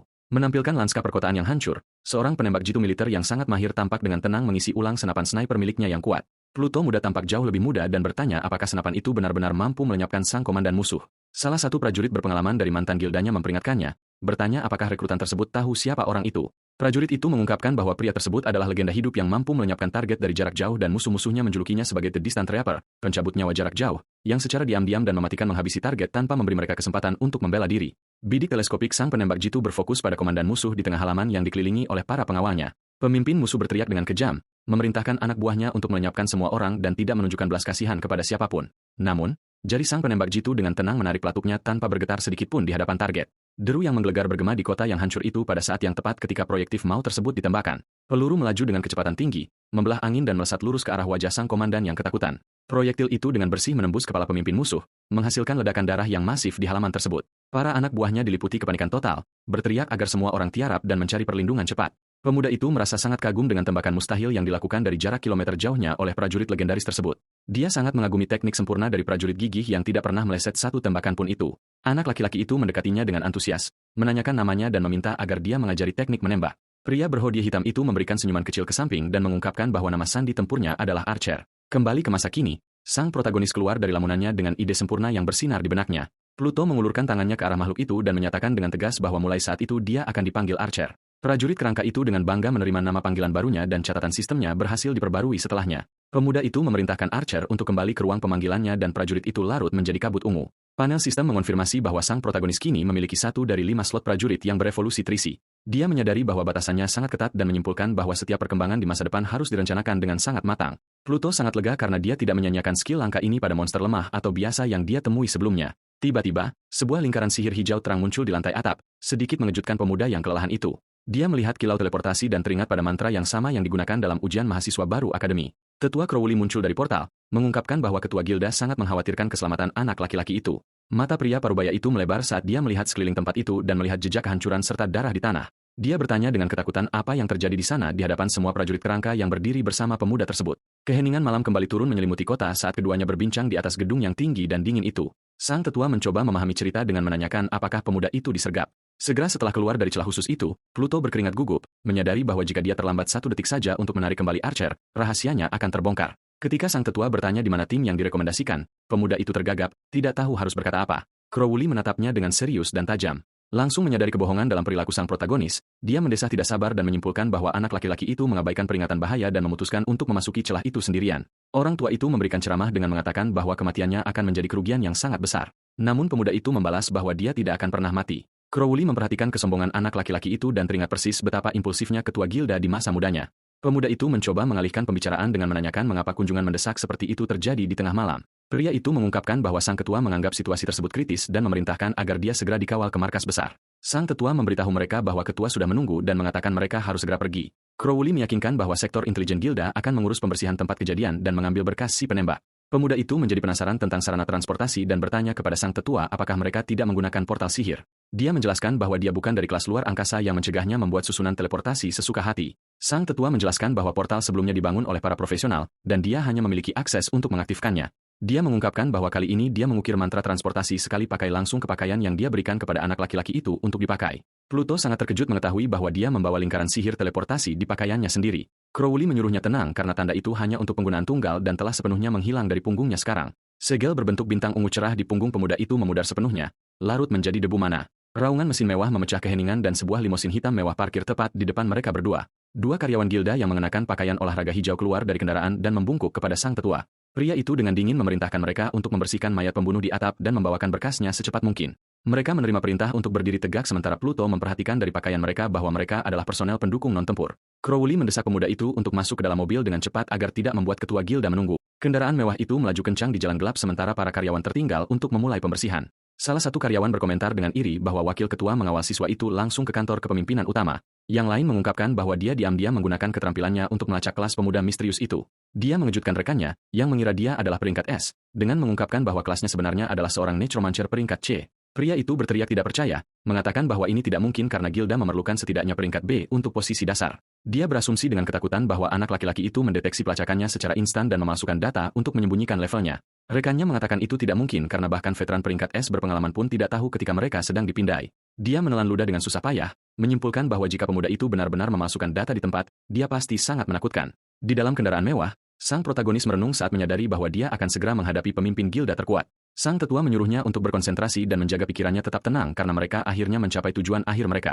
Kendaraan itu berhenti di depan gedung pencakar menjulang milik Blue Dragon Guild yang berdiri megah di malam hari. Pluto kagum pada kemegahan struktur modern tersebut. Saat sang tetua memerintahkannya untuk menemaninya, gempa hebat terjadi saat pintu batu besar dengan ukiran naga mulai terbuka sepenuhnya. Mereka memasuki aula masuk yang mewah di bawah spanduk biru besar yang membawa lambang ikonik gilda. Para penjaga di aula utama memberi hormat dengan hormat menyambut wakil ketua yang kembali. Tanpa basa-basi lagi, Crowley memerintahkan agar dia dibawa langsung ke kantor ketua dan penjaga itu menjawab bahwa dia akan melakukannya segera. Sang protagonis berjalan tepat di belakang pria tua itu sementara penjaga bersenjata lengkap memimpin jalan menyusuri koridor. Setelah diperiksa lebih dekat, Pluto menyadari bahwa para penjaga mengenakan baju besi tingkat paladin, setidaknya level 50. Setibanya di depan kantor, prajurit itu memberitahu mereka bahwa tingkat akses mereka terlalu rendah dan pergi. Sang tetua dengan tenang berterima kasih kepada para paladin atas layanan mereka dan mempertahankan postur tubuhnya yang tegas sebelum memasuki ruangan. Dia berhenti di depan pintu besar dan berkata secara terus terang bahwa pemuda Pluto adalah orang yang harus membuka pintu masuk itu sendirian. Pluto terkejut bahwa paladin level 50 akan menjadi pemimpin gilda lain, tetapi di sini dia bahkan tidak bisa mendekat. Pemuda itu dengan tegas meletakkan tangannya di plat logam besar dan mendorong pintu berat itu terbuka dengan dentingan logam. Dia melihat siluet pemimpin yang mengesankan duduk membelakanginya di depan jendela besar yang menghadap ke kota. Pemimpin itu mengungkapkan dengan lantang bahwa pria yang tewas adalah Cedric Thornhill, seorang pembunuh yang berbahaya, dicari, dan sempurna. Sang protagonis terkejut melihat bahwa gilda telah memperoleh dokumen lengkap sang pembunuh begitu cepat. Prajurit itu mengatakan bahwa perbedaan level terbesar yang dapat diatasi oleh petarung peringkat S dalam pertempuran adalah 3 level. Dia berbalik dengan marah, menunjukkan bahwa Pluto, yang hanya peringkat C, mengalahkan seorang pembunuh berpengalaman 7 level di atasnya. Dia menambahkan bahwa bahkan dengan pemanggilan tak terbatas, kemampuan Cedric seharusnya bisa melenyapkan anak itu lebih cepat. Pemimpin peringkat Victor Langley berdiri dan menatap anak laki-laki itu dengan cara yang mengancam, bertanya apa yang dia sembunyikan. Mata Pluto melebar karena terkejut saat dia tiba-tiba merasakan tekanan yang mengintimidasi dan menyesakan yang memancar dari sang prajurit. Dia menyadari dengan syok bahwa perasaan berat itu sebenarnya adalah niat membunuh yang diarahkan lurus kepadanya. Di dalam mansionnya yang mewah, Adrian mencoba melakukan panggilan, namun operator memberitahunya bahwa nomor tersebut tidak tersedia. Ia menggertakkan giginya, mendidih karena amarah. Menyadari bahwa sepanjang malam telah berlalu dan ia tidak menerima kabar apapun, ia menghancurkan ponselnya sendiri dengan kekuatan penuh, memercikan bunga api sambil berteriak dan menanyakan apa yang sebenarnya terjadi. Akhirnya, Adrian melemparkan dirinya kembali ke sofa, menggerutu dengan marah bahwa para pembunuh profesional adalah sampah yang tidak berguna. Tidak ada pilihan lain. Ia memutuskan bahwa satu-satunya alternatif yang tersisa adalah memanggil kakak laki-lakinya. Ia mengulurkan tangan dan meraih ponsel cadangan yang berada di meja samping tempat tidur untuk memulai panggilan. Sang kakak menjawab, dan Adrian berkata dengan suara gemetar bahwa ia sedang berada dalam masalah besar dan sangat butuh bantuan. Sang kakak bertanya, siapa yang berani mengusik keluarga mereka? Dan Adrian dengan marah menceritakan bagaimana seorang bajingan mempermalukannya di game. Pria di ujung telepon berteriak, sangat terkejut dan murka mendengar cerita memalukan dari Adrian. Kakak Adrian mengungkapkan bahwa ia saat ini sedang berada di tengah misi eksplorasi resmi untuk guildnya. Seekor beruang raksasa level 35 mengaum di belakangnya saat sang pendekar berjanji akan segera kembali. Dengan kepalan tangan yang dilalap api terang, ia mengaum marah, memerintahkan monster besar itu untuk menyingkir dari jalannya. Ia melayangkan pukulan telak yang menghantam kepala sang buas. Menghasilkan ledakan energi yang masif, pukulan tangguh itu membuat beruang raksasa tersebut terlempar ke udara, menghancurkan semua pohon yang membeku di sekitar tempat kejadian. Ia bernapas sedikit berat setelah pukulan tersebut, mengenakan kaos hitam dengan cetakan harimau yang mencolok. Pemandangan kembali ke gedung pencakar langit megah markas Blue Dragon Guild. Di tengah malam yang gelap gulita itu, sang pemimpin peringkat es mengkonfrontasi Pluto, menuntut untuk mengetahui seberapa banyak hal yang telah disembunyikan anak laki-laki itu tentang kemampuan asuransinya. Tanpa gentar, Pluto mengulurkan tangannya, memanggil tongkat sihirnya. Sementara aura gelap yang pekat tiba-tiba menyelimutinya. Ia balas menatap dengan dingin dan menjawab blak-blakan bahwa itu bukan urusan siapapun di sana. Keberanian anak itu membuat sang pemimpin murka, yang dengan marah menyatakan pemuda itu sudah mati. Prajurit peringkat es tersebut melancarkan serangan, menciptakan sesosok makhluk buas emas raksasa yang menerjang ke arah Pluto. Pluto dengan cepat mengaktifkan teknik tatapan maut, Death Star, matanya bersinar merah terang. Kemudian ia menggunakan teknik pemanggilannya, mendatangkan puluhan prajurit kerangka ke dalam kantor. Anak laki-laki itu menyadari bahwa ia harus menghancurkan dinding ruangan tertutup itu untuk mendapatkan ruang bergerak.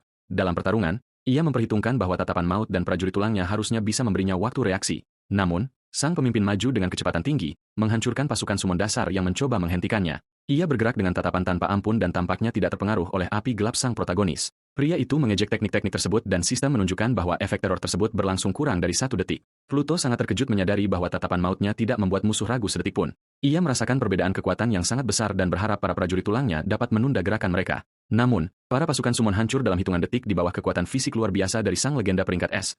Pluto menggigil saat melihat siluet mengancam pemimpin tersebut. Tanpa gentar, pemuda itu mengaktifkan kemampuannya lagi. Memanggil jenis prajurit kerangka baru untuk bertempur, sistem memperingatkan bahwa summon umum telah diubah menjadi kerangka mesiu yang berbahaya. Pluto berteriak, memerintahkan mereka untuk meledakkan segalanya agar mereka bisa menembus dinding kantor yang diperkuat. Sang pemimpin maju tanpa rasa takut dan agresif menuju tong-tong mesiu yang dibawa oleh para makhluk tersebut. Ledakan api yang sangat besar melahap seluruh ruangan, menghasilkan asap tebal dan puing-puing di mana-mana. Pluto mengamati kobaran api dengan tatapan tajam. Berpikir bahwa sang pemimpin harus menanggung dampak brutal tersebut, ia memerintahkan puluhan kerangka peledak baru untuk bergegas menuju musuh guna melanjutkan ledakan. Serangkaian ledakan menghancurkan jendela-jendela pencakar langit, menerangi malam dengan api dari ledakan tersebut. Di luar, para penjaga menyadari suara-suara aneh yang absurd dan bertanya-tanya apakah sang pemimpin sedang menguji sang pendatang baru. Mereka berkomentar dengan takjub bahwa anak itu pasti memiliki kekuatan tingkat es untuk menyebabkan keributan sebesar itu di dalam guild. Di tengah kantor yang hancur, Pluto bernapas dengan lelah dan mencoba mengembalikan kekuatannya. Sambil menggenggam sabitnya, ia menilai pemandangan yang hancur itu dan menyimpulkan bahwa seharusnya tidak ada seorang pun yang bisa lolos tanpa cedera dari begitu banyak ledakan. Namun debu mulai mereda, memperlihatkan pemimpin peringkat es yang berdiri dengan zirah berkilau tanpa satu goresan pun. Mata Pluto terbelalak karena ngeri melihat ketahanan prajurit yang tidak masuk akal itu.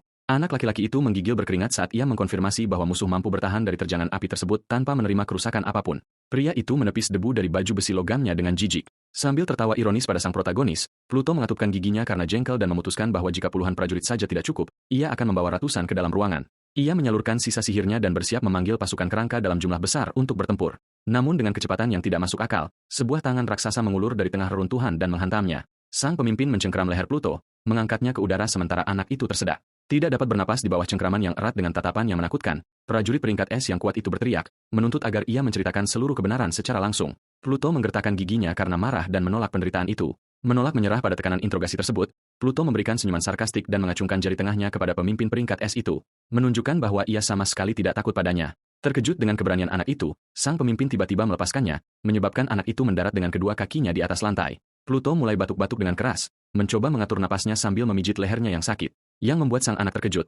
Raksasa itu tiba-tiba tersenyum lebar dan dengan hangat mengumumkan bahwa ia baru saja lulus. Ia sangat bingung dengan perubahan sikap yang mendadak itu dan terbata-bata saat bertanya apa yang sebenarnya terjadi. Anak itu merentangkan tangannya dengan penuh ketidakpercayaan ketika menyadari bahwa seluruh pertarungan mematikan itu hanyalah sebuah ujian martabat.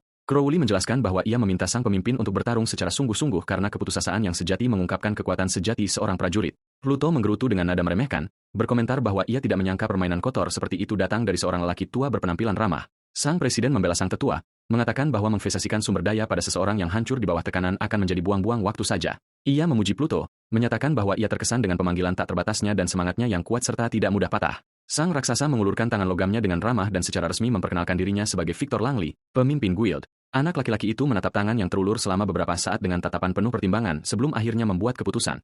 Ia menyambut uluran tangan pemimpin itu dengan mantap dan memperkenalkan dirinya hanya sebagai Pluto. Akhirnya menerima kontak baru tersebut, keduanya menyegel perjanjian itu dengan jabat tangan di bawah tatapan puas dari sang tetua Crowley yang mengawasi dari jauh. Victor berbalik, berkomentar bahwa karakternya telah terbukti, namun kekuatan sejati Ria masih membutuhkan ujian akhir. Pluto terkejut dan bertanya dengan nada mengejek apakah sang pemimpin benar-benar menyarankan ronde pertarungan lainnya. Sang pemimpin menjelaskan bahwa perbedaan tingkat keterampilan yang begitu besar di antara mereka akan mencegah pertarungan nyata menghasilkan data yang berguna. Ia mengusulkan agar jika Pluto menyelesaikan Dungeon Goblin sendirian dalam mode Apokalips, ia akan mendapatkan dukungan penuh dari pihak guild. Anak laki-laki itu menerima tantangan tersebut dan meninggalkan ruangan di bawah tatapan waspada dari sang lelaki tua, yang tetap terkesan dengan sikapnya. Anak itu merenungkan dalam diam tentang kesulitan membersihkan Dungeon level 15 sendirian dalam mode ekstrim. Ia ingat bahwa sang pemimpin memperingatkan bahwa bahkan jika ia gagal, ia tetap akan bergabung dengan guild, namun tanpa akses ke sumber daya khusus. Dengan tatapan fokus dan tekad bulat, Pluto dengan tegas menyatakan bahwa ia menerima misi tersebut tanpa ragu-ragu. Victor Langley tersenyum percaya diri saat melihat keberanian anak itu dan berharap kekuatannya akan sepadan dengan sikapnya. Pluto berjalan menyusuri koridor, mengingat bahwa para monster dalam tingkat kesulitan Apokalips jauh lebih kuat. Anak itu tahu bahwa selisih 4 level lebih tinggi akan menjadi sebuah tantangan, namun sponsor penuh dari guild sangat sepadan dengan usaha pertarungan tersebut.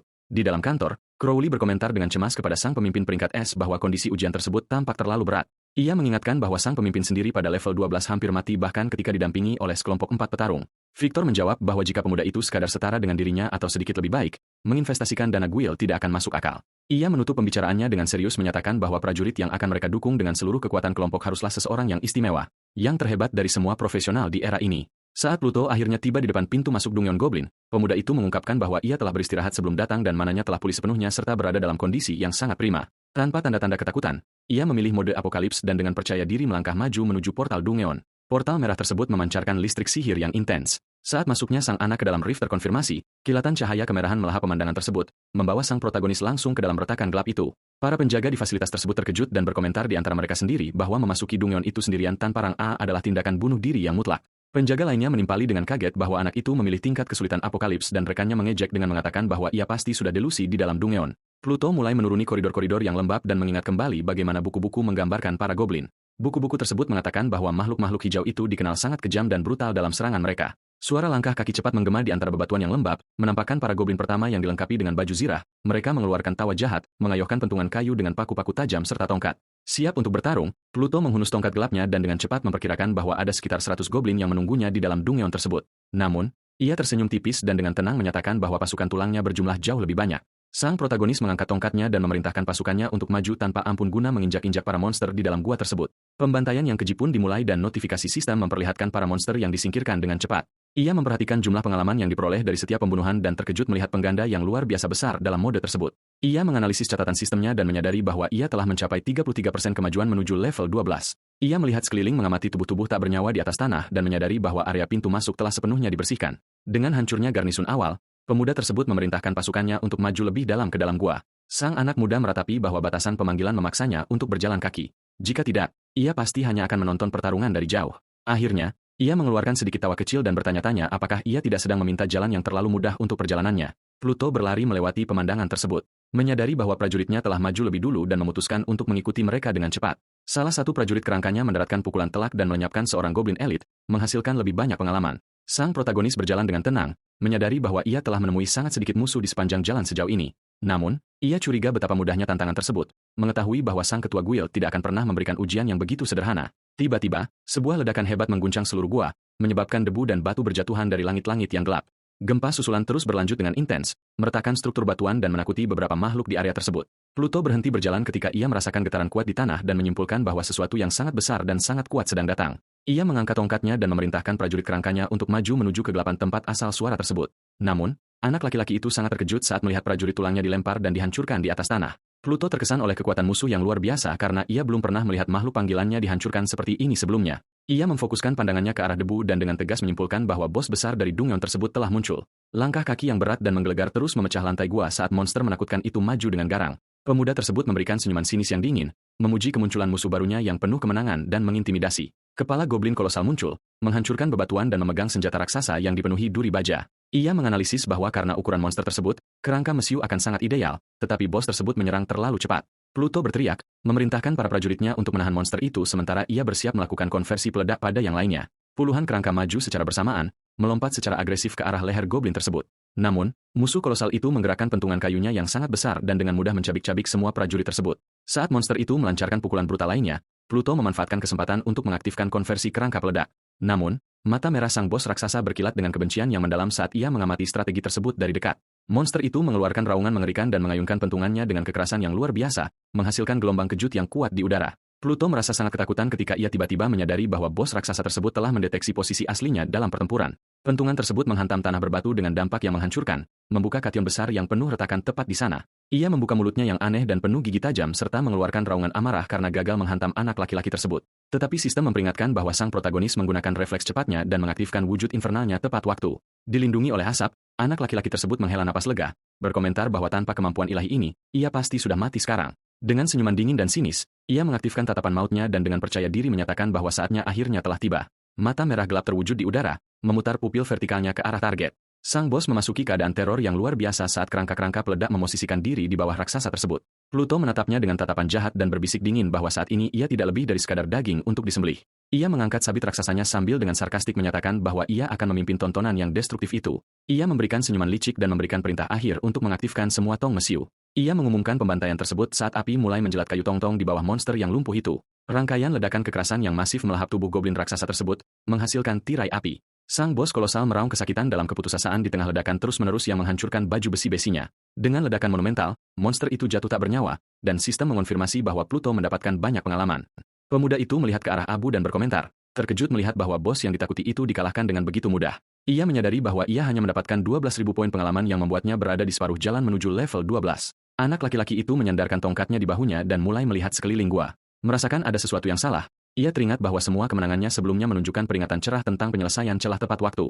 Anak laki-laki itu melihat sekeliling dengan rasa ingin tahu. Menyadari bahwa kali ini panel sihir sistem tidak muncul setelah pertempuran.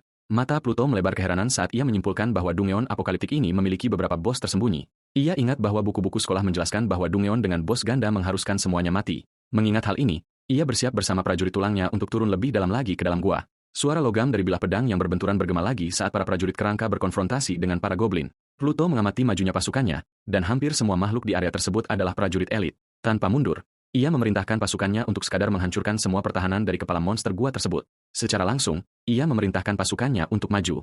Ia memperhatikan banyak notifikasi pembunuhan di layar dan menyimpulkan dengan kepuasan bahwa mereka sangat dekat dengan tahap akhir. Tiba-tiba, auman yang menakutkan dan buas bergema dari kedalaman yang paling gelap, membuat celah gua bergetar. Pluto menatap tajam ke arah suara menakutkan tersebut dan menyimpulkan bahwa musuh sejati telah menantinya di depan. Pluto menyadari bahwa monster-monster pertama yang dikalahkan itu hanyalah puncak gunung es dibandingkan dengan bahaya nyata dari retakan tersebut. Ia mendengar pekikan mengerikan dan menjumpai beberapa goblin raksasa yang bertarung dengan sangat kejam di antara mereka sendiri di area tersebut. Tiba-tiba, salah satu pemimpin raksasa dengan mata merah muda yang cerah berbalik ke arahnya dengan tatapan terkejut. Monster itu bergumam mengancam tentang kehadiran manusia di celah tersebut saat ia menatap sang protagonis. Mata pemuda itu melebar saat ia menyadari bahwa 3 bos kolosal masih menunggunya di dalam gua gelap itu. Lebih parahnya lagi, mereka memimpin pasukan yang terdiri dari setidaknya 100 goblin kecil yang siap mencabik-cabik segalanya. Ia memperhatikan bahwa mana miliknya telah turun setengahnya setelah beberapa pertempuran pertama dan bertanya-tanya apakah ia akan memiliki energi untuk pertarungan ini. Sang pemimpin goblin meraung dengan sekuat tenaga. Dengan kejam memerintahkan anak buahnya untuk membunuh penyusup tanpa ampun, makhluk-makhluk hijau kecil itu berlari dengan kecepatan tinggi, berteriak bahwa mereka akan melahap daging manusia tersebut. Pada saat itu juga, mengetahui tidak ada waktu untuk ragu, Pluto mengangkat tongkat gelapnya dan memerintahkan para prajuritnya untuk melakukan serangan balik. Pasukan monster tersebut berbenturan secara langsung dengan para summon tulang, menciptakan kekacauan besar berupa bilah pedang dan darah. Salah satu bos raksasa mengangkat palu besi hitamnya yang sangat besar dan bersiap untuk melancarkan pukulan yang menghancurkan. Dampak dari palu ke tanah langsung menghancurkan beberapa prajurit Pluto, mendisintegrasikan tubuh kerangka mereka. Bahkan dalam posisi yang dirugikan, kerangka yang tersisa terus menyerang dengan gigih menggunakan pedang dan perisai logam mereka. Serangan penghancur lainnya terjadi, menghancurkan batu-batu di lantai dan mereduce lebih banyak prajurit menjadi sekadar serpihan di dalam debu. Pluto memperhatikan kebrutalan mereka dan menyadari bahwa para buas itu begitu haus darah sehingga mereka menyerang sekutu mereka sendiri. Ia melihat palu besar itu menghancurkan bawahannya dan menyimpulkan bahwa prajurit biasa miliknya bahkan tidak bisa mendekat. Anak laki-laki itu menyadari bahwa mananya rendah, tetapi ingat bahwa naik level memulihkan 30% dari energinya. Ia melebarkan mata merahnya, Sangat tahu bahwa jika mananya habis sebelum ia naik level, itu akan menjadi akhir bagi dirinya.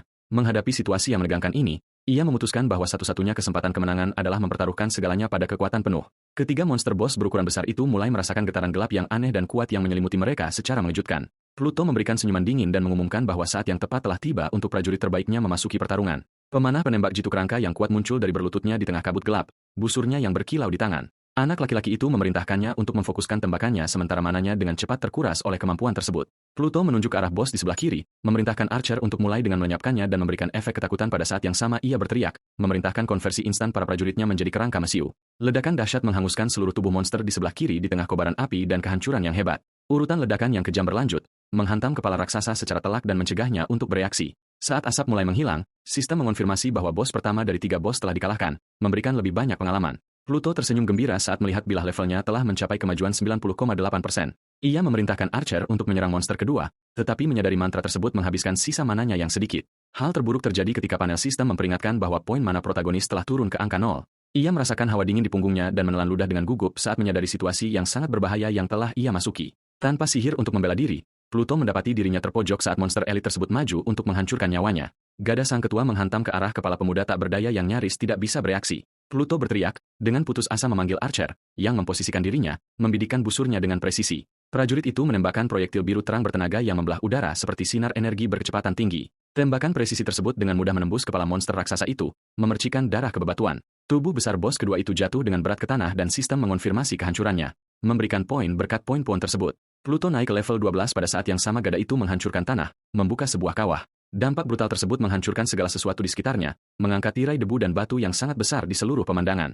Pluto menghela napas lega, berkomentar bahwa dirinya hampir saja hancur sepenuhnya. Ia mencatat bahwa jika ia menunggu sedetik lagi, ia tidak akan memiliki mana level 12 untuk mengaktifkan wujud pertahanannya. Bos ketiga dan terakhir dari penjara bawah tanah itu membelalakan matanya keheranan saat melihat anak laki-laki itu bangkit tanpa cedera dari debu, diselimuti oleh energi pelindung fisiknya.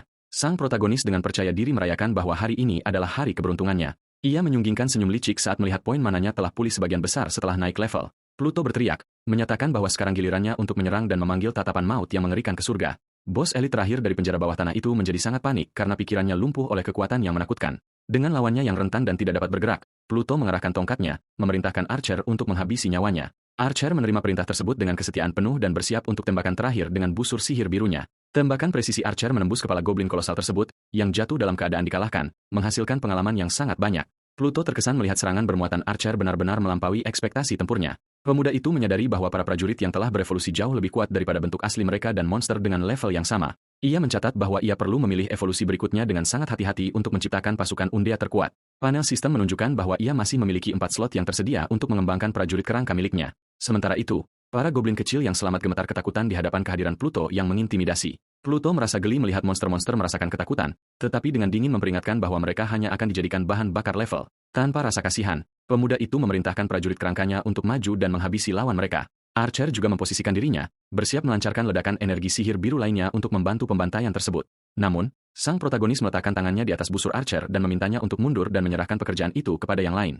Ia menyadari bahwa tembakan bermuatan kuat sniper miliknya sangat luar biasa, tetapi mengonsumsi banyak energi sihirnya. Ia menyadari bahwa mana miliknya hampir habis dan menyimpulkan bahwa naik level saja tidak akan cukup untuk menopang begitu banyak prajurit. Ia mengamati pertempuran dari kejauhan dan memutuskan bahwa prioritas tertingginya sekarang adalah menemukan cara untuk meningkatkan batas maksimum mananya. Lebih jauh ke depan, para undead miliknya terus mengalahkan monster elit dan mendapatkan lebih banyak poin pengalaman. Sistem memberitahu bahwa tantangan telah berhasil diselesaikan, dan anak laki-laki itu bersemangat mengetahui bahwa ia sekarang akan mengumpulkan banyak harta karun. Beberapa berkas cahaya terang mulai muncul dari tubuh monster yang dikalahkan, menandakan bahwa saatnya untuk memanen. Di luar, 2 petualang level 13 mengeluh dengan pahit karena nyaris mati di penjara bawah tanah level 9. Salah satu dari mereka melihat ke arah pintu masuk gua dan bertanya-tanya apa yang mungkin terjadi pada murid yang masuk sendirian. Ia langsung menepuk jidatnya, berpikir pemula itu mungkin tewas di dalam sana atau menyelinap pergi untuk menyelamatkan dirinya sendiri. Tiba-tiba, suara lonceng berdentang keras mulai bergema di seluruh area luar, menarik perhatian semua orang di sana. Mereka sangat ketakutan ketika teringat bahwa 3 dering dari lonceng itu berarti rekor dunia telah dipecahkan. Mata prajurit itu membelalak karena terkejut total. Tidak percaya bahwa ia benar-benar mendengar suara lonceng dunia. Mereka memutuskan untuk pergi ke lokasi untuk menyelidiki situasi tersebut. Sambil bertanya-tanya apakah kelompok legendaris itu membutuhkan anggota baru, panel dunia mengumumkan bahwa Pluto menyelesaikan gua tersebut sendirian pada tingkat kesulitan apokaliptik, menghasilkan kehebohan umum yang besar. Kerumunan mulai berdesak-desakan. Ingin sekali melihat pahlawan misterius itu dan meminta tanda tangan dari prajurit legendaris ini. Sebuah siluet megah yang dikelilingi oleh aura cerah mulai muncul dari portal, menarik perhatian semua orang. Namun, Pluto berjalan berkeliling sambil mengeluh tentang kesialannya karena hanya berhasil mendapatkan perlengkapan yang tidak berguna untuk kelasnya. Ia memeriksa inventarisnya dengan puluhan barang dan senjata mengkilap yang sayangnya hanya cocok untuk para petarung dan tank. Tiba-tiba, pemuda itu berhenti melihat notifikasi hadiahnya. Saat ia menyadari sesuatu yang aneh sedang terjadi, anak laki-laki itu mengangkat kepalanya dan berhadapan langsung dengan kerumunan besar petualang yang menatapnya dengan mulut ternganga dan terdiam. Ia sangat bingung dengan sambutan hangat tersebut dan bertanya-tanya apa yang sebenarnya sedang terjadi dengan semua orang ini.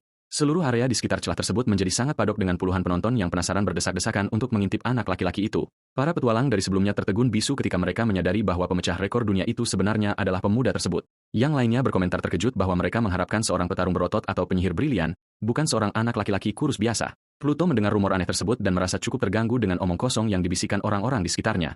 Namun, para petualang tidak peduli dengan penampilannya dan berteriak kegirangan, memuji prestasi bersejarah sang protagonis. Beberapa orang mulai mengerumuninya dengan ponsel, menawarkan undangan ke guild besar dan meminta untuk bermain bersama, sangat terganggu oleh kebisingan yang tak tertahankan. Pemuda itu mencoba menjauh dari kerumunan untuk menemukan tempat yang tenang. Ia melarikan diri dari sana tanpa mengerti mengapa ia diperlakukan seolah-olah ia adalah makhluk langka karena hanya menyelesaikan sebuah penjara bawah tanah. Setelah banyak usaha, ia akhirnya berhasil melepaskan diri dari kerumunan penonton dan berhenti berlari untuk mengatur napasnya. Ia kemudian mengambil ponselnya yang rusak dan memutuskan untuk menelepon Penatua Crowley untuk memberitahunya bahwa ia telah menyelesaikan ujiannya. Di kantor presiden, Penatua Crowley sedang berdiskusi serius.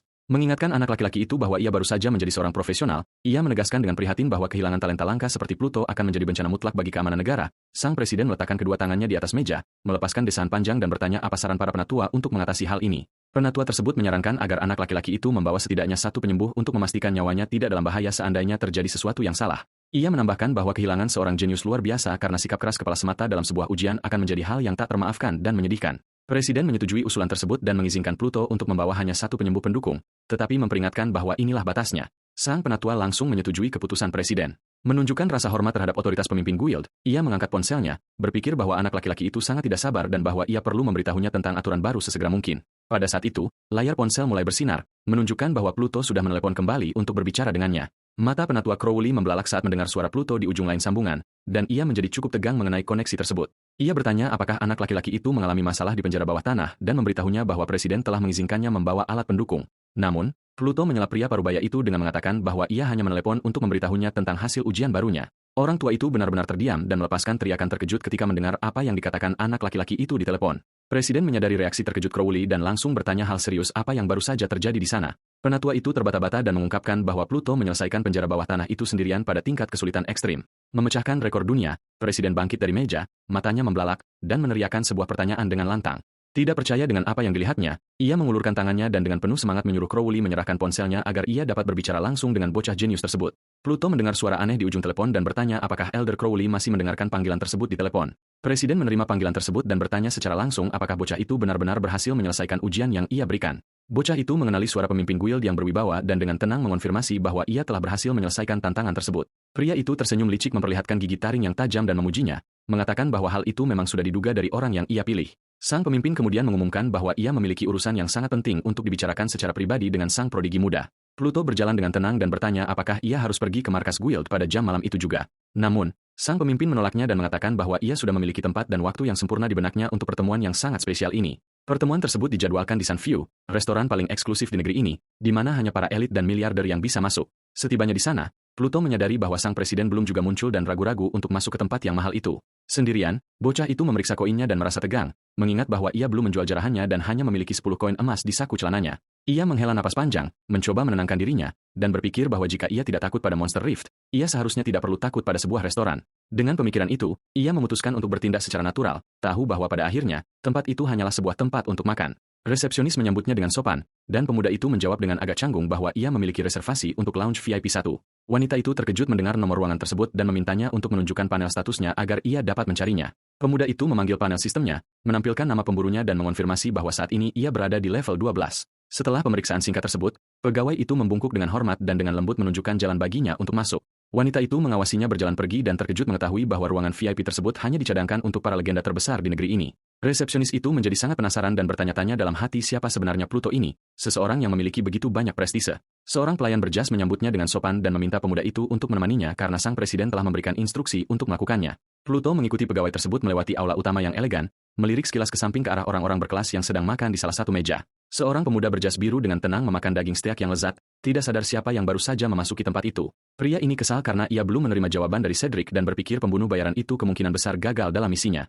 Ia mengunyah daging tersebut dengan rasa jijik, berpikir bahwa ketika saudaranya menyelesaikan rencana itu akan menjadi akhir yang pasti bagi kehidupan Pluto. Namun, sang penjahat tersentak kaget ketika ia melihat ke samping dan melihat bocah itu sendiri sedang berjalan dengan tenang melewati aula tersebut.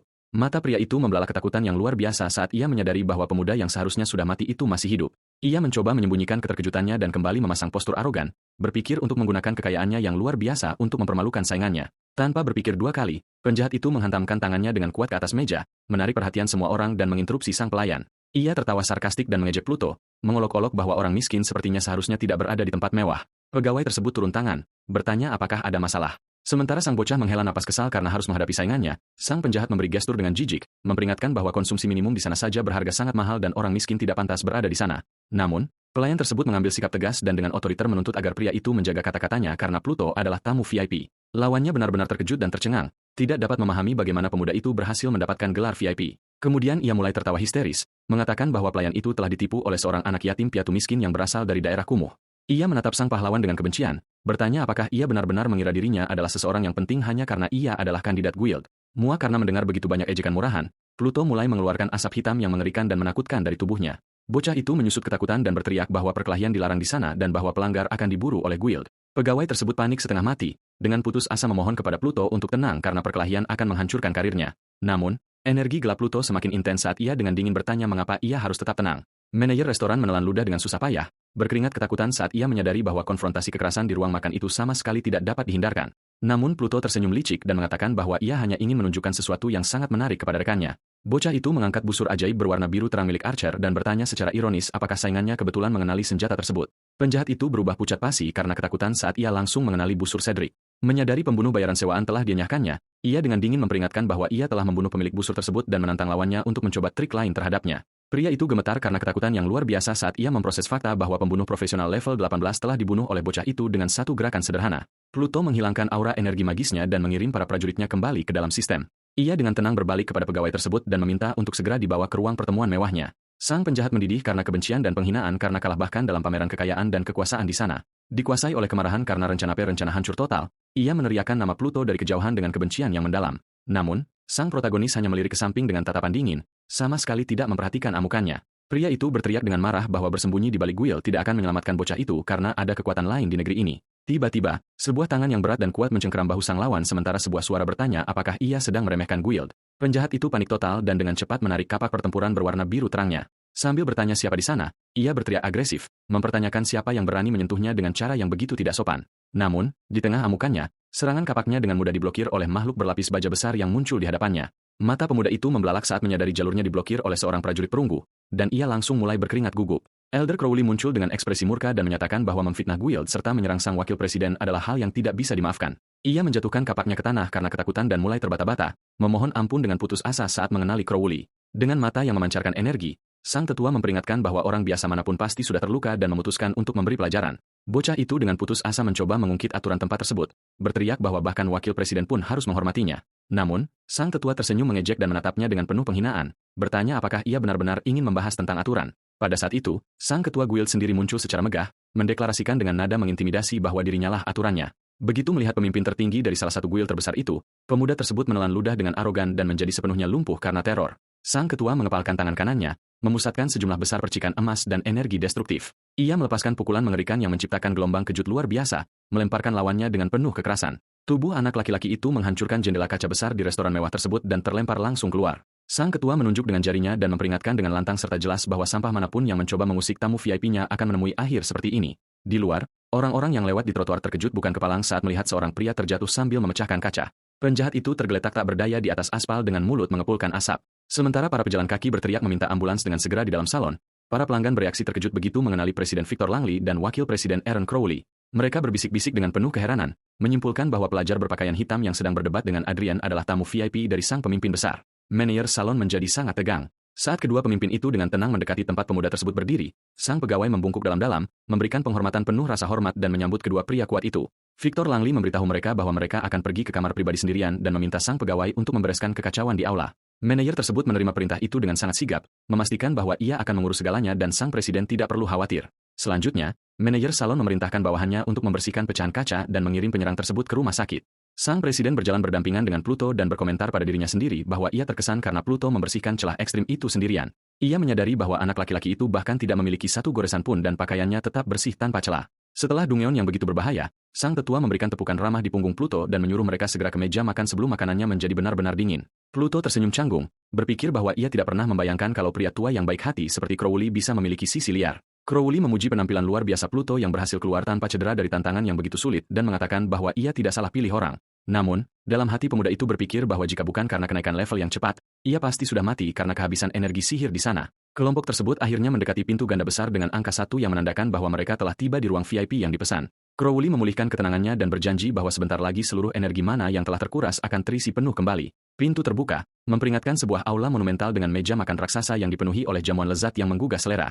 Mata sang protagonis terbelalak kagum melihat keindahan hidangan-hidangan tersebut dan ia menyadari bahwa makanan itu pasti berharga sangat mahal. Presiden Victor Langley dengan lembut menepuk bahu pemuda itu dan dengan ramah menyuruhnya memilih tempat duduk mana saja. Mereka duduk mengelilingi meja bundar yang besar, dan sang tetua menyemangatinya untuk makan sepuasnya tanpa rasa canggung. Crowley menjelaskan bahwa ia telah menyiapkan hidangan dengan efek khusus, yang sangat ideal bagi para petualang untuk memulihkan energi sihir mereka. Ia merinci bahwa makanan langka ini memberikan peningkatan luar biasa pada kecepatan gerakan dan regenerasi mana yang aktif. Sebuah ilustrasi menjelaskan bagaimana memakan hidangan spesial ini dapat meningkatkan atribut dan memberikan keunggulan pertempuran yang nyata. Pluto mendengarkan dengan penuh perhatian ajaran berharga tersebut dan mulai memahami betapa pentingnya mengonsumsi item-item ini. Sang tetua menawarkan sepotong daging prima yang meningkatkan regenerasi, dan pemuda itu dengan senang hati menerimanya. Sambil berterima kasih atas bantuan tersebut, Pluto merasakan sumber energi sihirnya yang tadinya terkuras pulih dengan cepat sebesar 200% dan ia merasa sangat terkesan. Sang tetua menjelaskan bahwa efek khusus tersebut hanya bersifat sementara namun menjamin hasil yang luar biasa bagi siapa saja yang memakannya. Selanjutnya, ia menunjuk ke arah cabai merah pedas, dengan antusias mengumumkan bahwa cabai itu dapat meningkatkan kekuatan serangan.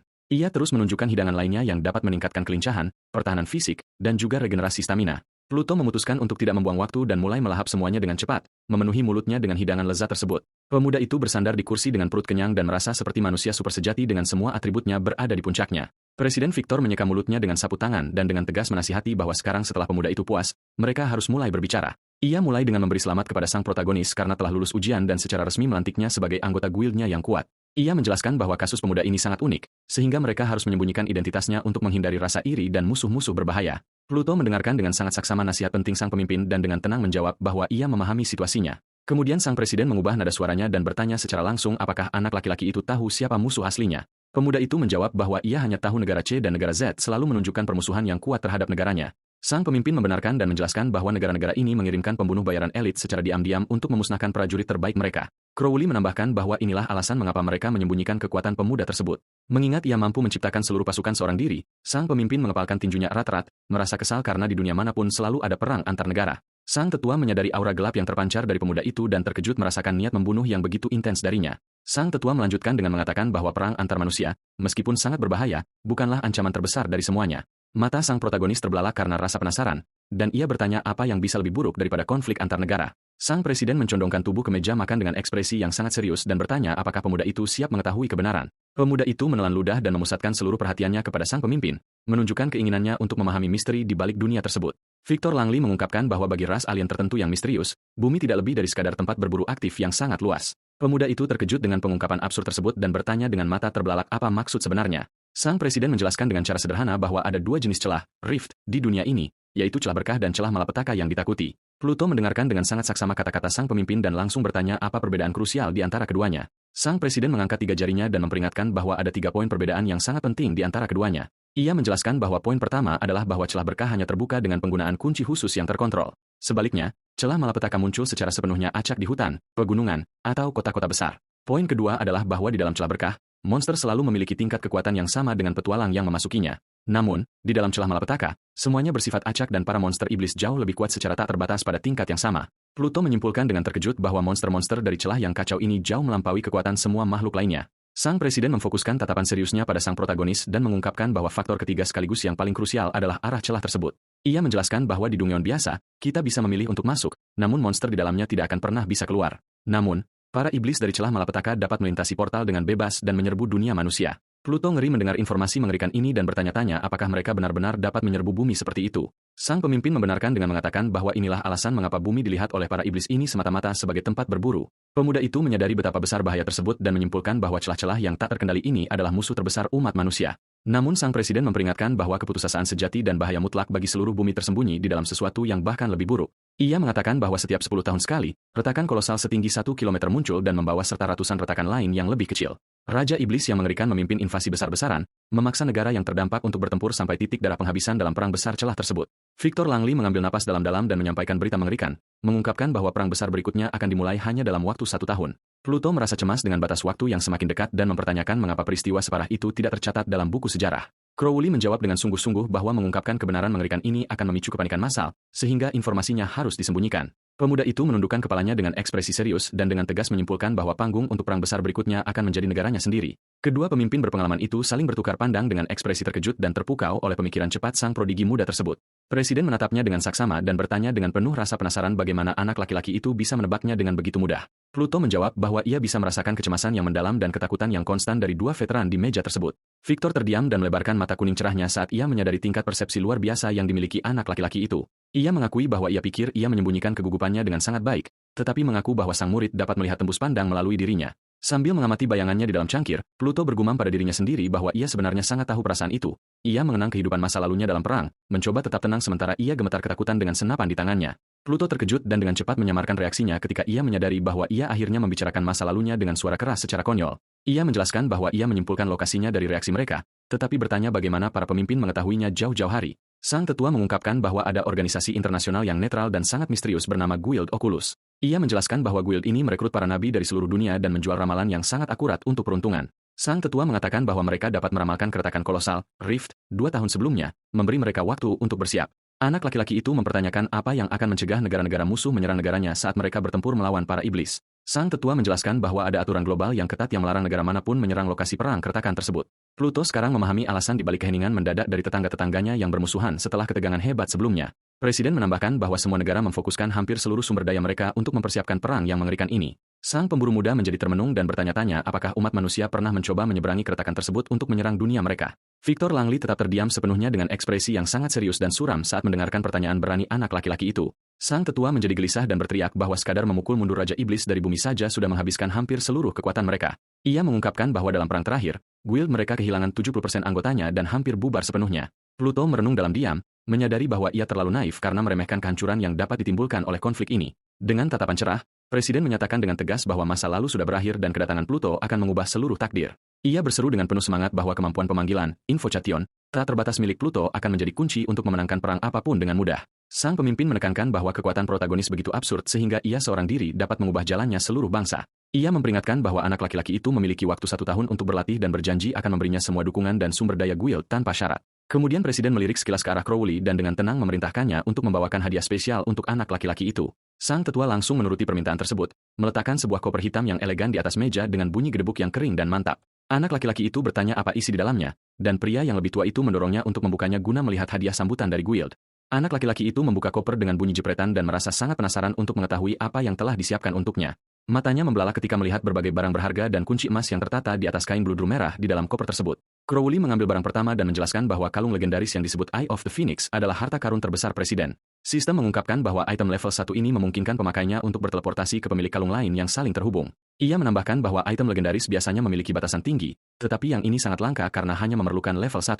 Pluto kagum dalam pikirannya pada item tersebut karena memungkinkan teleportasi ke jarak berapapun tanpa memerlukan level yang tinggi. Sang tetua mengungkapkan bahwa hanya ada 6 item seperti itu di seluruh dunia, yang berfungsi untuk menyatukan para pemimpin jika terjadi keadaan darurat.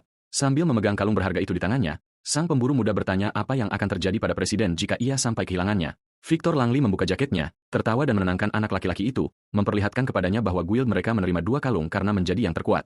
Ia menjelaskan bahwa demi alasan keamanan, kalung Pluto hanya terhubung dengan kalungnya, yang memungkinkannya untuk pergi dan membantu kapan saja. Anak laki-laki itu menyadari bahwa ia sekarang memiliki pemimpin guild sebagai pengawal pribadinya, tetapi menyadari bahwa item tersebut memiliki waktu cooldown selama 3 hari. Elder Crowley sekarang memegang cincin yang indah dan dengan bangga mengungkapkan bahwa itu adalah item legendaris pertamanya dari masa mudanya. Panel menampilkan Moonlight Ring, menunjukkan bahwa cincin itu memberikan tambahan 100 poin mana beserta bonusnya. Di bawah bulan purnama, Pluto mengenakan cincin berkilau yang indah itu di jarinya dan langsung merasakan kekuatan magis mengalir langsung ke dalam tubuhnya. Energi ungu yang intens menyelimuti anak laki-laki itu pada saat yang sama ketika mana maksimumnya meningkat dari 150 menjadi 200. Sang tetua mengatakan bahwa para conjurer membutuhkan banyak mana, dan sang protagonis sangat senang melihat bonus energi tersebut sangat pas. Crowley mengatakan bahwa ia mengenakan cincin itu selama lebih dari 10 tahun karirnya dan dengan bercanda memperingatkan agar ia tidak sampai kehilangannya. Anak laki-laki itu sedikit terkejut oleh peringatan pria yang lebih tua itu dan berjanji sambil tersenyum bahwa ia akan menjaga cincin itu sebaik mungkin dengan nyawanya sendiri. Selanjutnya, sang tetua menunjukkan kunci-kunci berkah, blessing keys, dan Pluto bersukacita memikirkan untuk segera menggunakannya guna naik level di keretakan.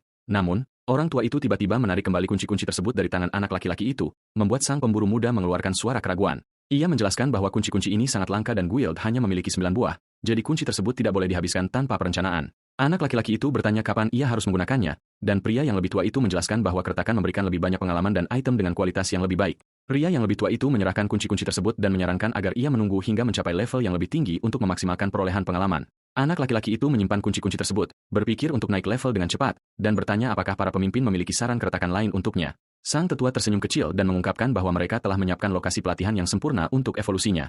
Panel menunjukkan Apex Reef Palace, kompleks benteng luas yang dibangun oleh 5 guild terbesar di negara ini. Pluto ingat pernah mendengar tentang istana legendaris itu yang menyimpan kesulitan dan hadiah terbesar di negara tersebut. Anak laki-laki itu tersenyum lebar dan antusias, mengaku bahwa ia sudah tidak sabar untuk pergi berlatih dan bertanya bagaimana cara menuju ke sana. Crowley mengangkat kristal teleportasi berkilau yang indah dan mengungkapkan bahwa kristal itu memungkinkannya untuk bepergian ke istana dalam sekejap. Crowley menginstruksikan anak laki-laki itu untuk terlebih dahulu pergi ke aula nomor 3, yaitu Dungeon yang ideal untuk rekrutan baru levelnya. Pluto dengan antusias menerima saran tersebut dan mengatakan bahwa ia berada dalam kondisi yang sempurna untuk mulai menjelajahi tantangan baru di sana. Presiden memandangnya dengan serius dan memperingatkan bahwa ia harus sangat berhati-hati begitu tiba di istana Apex. Anak laki-laki itu membenarkan, mengatakan bahwa ia tahu retakan di aula tersebut jauh lebih sulit daripada Dungeon biasa di negara ini. Sang pemimpin memperingatkan bahwa bahayanya bukan hanya monster, tetapi juga para petualang lain yang sombong di sana. Ia menjelaskan bahwa sebagai seorang pemula, Pluto akan menjadi target yang mudah dan lebih memilih agar ia menghindari pertempuran sungguhan dengan para anak berbakat, prodigi. Pria itu membungkuk sedikit dan mengaku dengan nada memohon bahwa para pemuda lain tidak akan memiliki peluang melawan kekuatannya. Pluto merasa malu atas permintaan rendah hati sang presiden dan berjanji sambil tersenyum bahwa ia akan mencoba yang terbaik untuk menghindari perselisihan apapun. Presiden menginstruksikan bahwa jika pertarungan tidak dapat dihindari, Pluto harus menunjukkan kristal emas tersebut untuk mendapatkan rasa hormat seketika. Dengan segala sesuatunya terselesaikan, sang pemimpin mengakhiri percakapan dan memberitahunya bahwa ia dapat menghubunginya melalui kalung jika ia membutuhkan bantuan mendesak. Pluto mengagumi semua item legendaris yang telah ia terima dan merasa sangat siap untuk pertempuran mendatang. Pemuda itu pamit dengan penuh hormat, berterima kasih kepada dua pemimpin berpengalaman itu dan berjanji bahwa ia tidak akan mengecewakan mereka. Pada saat itu juga, ia mengaktifkan kristal teleportasi dan seberkas cahaya biru besar merobek langit, membawa anak laki-laki itu ke tempat tujuannya. Energi teleportasi kebiruan itu menghilang di aula restoran, menyisakan asap dan percikan api yang melayang di udara. Kedua pemimpin berpengalaman itu melihat ke arah tempat kosong di mana sang protagonis berdiri beberapa detik lalu. Elder Crowley mengaku dengan senyum kecil bahwa ia hampir tidak sabar untuk melihat seberapa besar anak laki-laki itu akan berkembang pada pertemuan mereka berikutnya. Presiden setuju, tetapi mengambil sikap serius, memperingatkan bahwa mereka harus terlebih dahulu membersihkan sampah dari jalur anak laki-laki itu. Mata sang tetua membelalak saat ia bertanya apakah sang pemimpin mengacu pada upaya pembunuhan yang dialami anak laki-laki itu sebelumnya. Presiden mengonfirmasi dengan serius, mengungkapkan bahwa tim intelijennya telah menemukan siapa dalang di balik serangan tersebut. Victor mengungkapkan dengan kebencian di matanya bahwa orang yang bertanggung jawab menyewa pembunuh bayaran itu tidak lain adalah pemuda kurang ajar yang baru saja ia hajar sebelumnya. Crowley memahami kemarahan presiden dan berkomentar bahwa jika mereka tidak berada di tempat umum, pukulan itu akan memecahkan tengkoraknya. Sang tetua memperingatkan bahwa mereka harus berhati-hati dan bertanya apakah penyelidikan terhadap latar belakang keluarga anak laki-laki itu telah selesai. Sang pemimpin mengungkapkan bahwa Adrian hanyalah seorang pemburu peringkat A dengan ayah kaya biasa, tetapi mengatakan masalah sebenarnya adalah kakaknya. Ia menjelaskan bahwa kakak laki-laki pemuda itu adalah seorang kapten yang sangat kuat dari tim elit Guild White Tiger. Sang tetua berkomentar bahwa sang kapten sendiri bukanlah siapa-siapa, tetapi presiden guild tersebut sangat temperamental dan protektif. Namun, Victor Langley berkata dengan marah bahwa Pluto adalah masa depan bangsa dan tidak ada yang akan menghentikannya untuk membasmi segala ancaman terhadap anak laki-laki tersebut. Penatua mendengarkan pernyataan mengintimidasi dari pemimpinnya dan dengan tenang bertanya apa langkah selanjutnya dalam rencana mereka. Sang presiden dengan dingin memerintahkan penangkapan segera terhadap pelaku dan memperingatkan bahwa jika ia mencoba melawan, hal terburuk akan terjadi. Ia membanting tinjunya ke meja dengan kekuatan luar biasa dan secara kejam menetapkan bahwa penyerang harus dieksekusi di tempat jika ada perlawanan. Penatua dengan tegas setuju dan meminta presiden untuk menyerahkan misi penangkapan ini sepenuhnya di bawah tanggung jawabnya. Sang pemimpin berterima kasih kepada bawahannya yang terpercaya dan meminta mereka untuk melaksanakan operasi tersebut dengan cara yang sangat berisik dan atas nama Guild. Penatua Crowley mengaktifkan kemampuan teleportasi magis di bawah kakinya dan menghilang dalam tirai besar cahaya biru. Ia menyadari rencana presiden untuk menarik semua kebencian musuh langsung ke dirinya sendiri demi melindungi identitas Pluto. Victor membenarkan dan mengatakan bahwa anak tersebut belum mematangkan kekuatannya. Oleh karena itu, Guild Azure Dragon harus menanggung semua bahaya. Sementara itu, di tempat lain, pemuda Pluto muncul ke aula istana Apex yang sangat luas, yang dipenuhi oleh para petualang. Beberapa pemburu berteriak melintasi aula, mencari rekan setim yang kuat untuk mengatasi ruang bawah tanah, Dungeon, paling tangguh di sana. Pluto mengagumi papan rekor raksasa setempat dan sangat terkesan dengan ukuran tempat itu serta kerumunan orang. Ia mengonfirmasi bahwa ia berada di level 12 dengan kemajuan 70% dan berfokus pada rencananya untuk naik level dengan cepat. Ia bertanya-tanya Dungeon mana yang menjamin pengalaman terbaik sehingga ia tidak membuang waktu, hingga seseorang memanggilnya dari belakang. Seorang penyihir muda yang ramah dengan topi biru besar mendekat sambil tersenyum dan bertanya apakah ini pertama kalinya ia berada di aula tersebut. Anak laki-laki itu membenarkan, dan gadis itu memperkenalkan dirinya sebagai Ila Sao, mengungkapkan bahwa ia bekerja di sana sebagai pemandu Dungeon di waktu luangnya. Pluto curiga dengan keramahan yang tiba-tiba itu dan bertanya apa triknya, dan ia menjawab sambil tersenyum bahwa ia mengenakan biaya 1 koin per pertanyaan. Anak laki-laki itu ingat ia hanya memiliki 10 koin di sakunya, tetapi memutuskan untuk membelanjakan sebagian guna mendapatkan informasi yang dibutuhkannya. Ia melontarkan koin emas ke udara dengan jentikan dan bertanya secara langsung Dungeon mana yang memberikan pengalaman paling banyak. Gadis itu menangkap koin di udara, terkejut dengan ambisi pendatang baru itu dan mengonfirmasi apakah ia benar-benar ingin tahu tentang keretakan paling ekstrim. Ia menjelaskan bahwa karena batasan levelnya, tantangan maksimum yang dapat ia hadapi saat Saru adalah level 15. Ila mengungkapkan bahwa sarang laba-laba AA adalah pilihan terbaik, tetapi memperingatkan bahwa ia harus menunggu sebentar sebelum bisa masuk. Anak laki-laki itu menanyakan alasan penantian tersebut dan gadis itu menjelaskan bahwa Dungeon itu terlalu berbahaya dan mengumpulkan kelompok yang ideal membutuhkan waktu. Pluto mengatakan tidak perlu menunggu dan gadis itu bingung, mempertanyakan apakah ia tidak mengerti bahaya tempat itu. Penyihir itu mengulurkan lengannya menunjuk ke arah sekelompok petualang elit yang dipersenjatai dengan baik yang bersiap untuk celah tersebut. Tiba-tiba, pintu Dungeon terbuka dan sebuah pengumuman menyatakan bahwa kelompok elit baru saja memecahkan rekor lokal. Namun, para anggotanya muncul dalam keadaan berdarah dan terluka, dengan para prajurit berteriak meminta penyembuhan setelah kehilangan satu mata. Gadis itu menunjuk ke pemandangan yang mengejutkan dan bertanya apakah anak muda itu benar-benar berpikir kelompoknya akan bernasib lebih baik di sana. Pluto dengan tenang berjalan menuju portal dan mengaku dengan punggung menghadap ke belakang bahwa ia sebenarnya tidak termasuk dalam kelompok manapun. Ia berbalik ke samping dengan tatapan yang sangat tegas dan mengungkapkan secara mengejutkan bahwa ia berniat menantang celah itu sepenuhnya sendirian. Seluruh kerumunan di aula utama berhenti dari aktivitas mereka dan berbalik untuk menghadap anak laki-laki berjas hitam itu dengan rasa jijik. Ila menutup mulutnya karena malu. Saat Pluto dengan tenang menanyakan alasan keributan di aula, seorang pemburu yang arogan mulai tertawa bersama teman-temannya, mengejek bahwa celah bukanlah tingkat kesulitan taman kanak-kanak. Gadis itu meminta maaf karena berbicara terlalu keras, tetapi Pluto hanya mengangkat bahu, mengatakan ia sudah terbiasa. Ila mencoba menghentikannya, memperingatkan bahwa ia akan mati, tetapi anak laki-laki itu hanya berterima kasih padanya atas informasi tersebut dan terus berjalan. Panel menunjukkan bahwa sarang level 15 memiliki lebih dari 1000 monster, dan Pluto diposisikan menghadap portal besar. Anak laki-laki itu menjadi sangat fokus saat membaca pemberitahuan bahwa ia harus menghadapi lebih dari 1000 makhluk di Dungeon itu.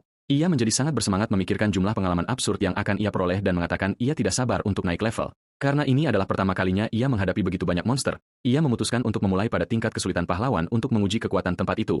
Para petualang yang terluka memperhatikannya masuk sendirian dan mengejeknya, mengatakan bahwa ia pasti buta atau sakit mental. Seorang prajurit kelas S dengan marah berkomentar bahwa bahkan dia tidak akan berani pergi sendirian dan bahwa seorang necromancer yang lemah tidak akan bertahan selama 5 menit. Setelah melewati portal energi, Pluto muncul dari kedalaman sarang yang gelap dan lembab yang ditutupi jaring laba-laba. Ia mencium bau busuk pembusukan yang kuat di udara dan mendengar suara-suara merangkak kecil yang menakutkan bergema di seluruh gua. Tanpa membuang waktu, anak laki-laki itu mengaktifkan kemampuan khususnya, memanggil puluhan prajurit kerangka kegelapannya. Ratusan laba-laba kecil mulai bermunculan dari bebatuan, dan anak laki-laki itu tersenyum dingin melihat pesta makanan telah tiba. Ia menyaksikan pasukan makhluk kecil mendekat dengan kecepatan tinggi dan berkomentar dengan kepuasan bahwa itu sempurna. Dengan gerakan otoritatif, ia mengarahkan jarinya ke depan, memerintahkan para undiatnya untuk menghancurkan setiap laba-laba terakhir. Salah satu prajurit tulangnya melompat agresif, bilah di tangan, siap memberikan pukulan telak. Kerangka itu menghancurkan beberapa laba-laba kecil sekaligus dengan pedangnya, menjamin poin pengalaman pertama. Namun, puluhan laba-laba kecil lainnya mulai memanjat kaki bertulang prajurit kerangka itu tanpa henti. Pluto menyadari bahwa prajurit infanterinya telah sepenuhnya ditutupi oleh makhluk-makhluk itu dan kehilangan mobilitasnya untuk menyerang. Monster-monster kecil mulai menggigit tengkorak kerangka itu, membuka beberapa retakan pada struktur tulangnya. Protagonis mengakui bahwa ia tidak menyangka mereka begitu menjengkelkan, tetapi ingat bahwa ia memiliki panggilan berguna lainnya. Dengan senyum suram, ia mengaktifkan konversi, memanggil pengangkut undiatnya yang membawa tong besar berisi bahan peledak. Ledakan dahsyat mengguncang seluruh celah, melenyapkan ratusan laba-laba sekaligus dalam bola api besar. Ia menghitung dengan puas bahwa setiap eliminasi menghasilkan poin berharga dan membersihkan area akan memberikan level yang lebih tinggi daripada celah terakhir. Ia menjentikan jarinya di udara, tersenyum dan mendeklarasikan dengan keyakinan bahwa tempat ini adalah surga sejati untuk naik level. Anak laki-laki itu menyimpulkan bahwa prajurit biasa meleset dari serangan mereka karena ukuran monster, menjadikannya ideal untuk hanya menggunakan bahan peledak. Serangkaian ledakan berturut-turut yang masif menerangi dan menghancurkan terowongan sempit, membunuh seluruh gerombolan musuh. Cahaya biru mengelilingi protagonis, mengonfirmasi bahwa pemboman massal telah mengirimnya langsung ke level 13. Ia membuka layar atribut dan mendistribusikan semua poin barunya ke mana maksimum, mengetahui bahwa energi adalah hal yang paling vital. Panel menunjukkan mana maksimumnya meningkat menjadi 255 poin berkat peralatan legendarinya. Ia memfokuskan tatapannya pada cincin cahaya bulan, mengetahui bahwa mana tambahan sangat membantu, tetapi ia masih membutuhkan lebih banyak lagi untuk pasukannya. Tiba-tiba, langkah kaki yang berat bergema dari langit-langit, mengungkapkan bayangan laba-laba gigantik yang mengintai di atas anak laki-laki itu. Bizar makhluk dengan mata hijau terang membuka taringnya dan meludahkan jaring tebal ke arah protagonis. Pluto menggunakan refleks cepatnya untuk menghindari ledakan jaring lengket dan melihat ke belakang, cukup waspada terhadap serangan itu. Ia mengangkat kepalanya dan dihadapkan oleh laba-laba dewasa kolosal yang menakutkan yang memanjat batu gelap di gua. Pemuda itu berlari ke belakang ketika ia menyadari bahwa monster itu berada di langit-langit dan bahwa pembawa mesiu biasa tidak dapat menjangkaunya di sana. Namun, protagonis memberikan senyum jahat dan dengan percaya diri memperingatkan bahwa ia sebenarnya tidak bertarung sendirian di sana dengan perintah cepat. Kabut gelap mengisasikan diri di udara, mengungkapkan siluet mengesankan dari pemanah prajuritnya. Pluto mengarahkan jarinya ke atas, memerintahkan penembak jitu kerangkanya yang kuat untuk menembus monster itu tanpa ampun.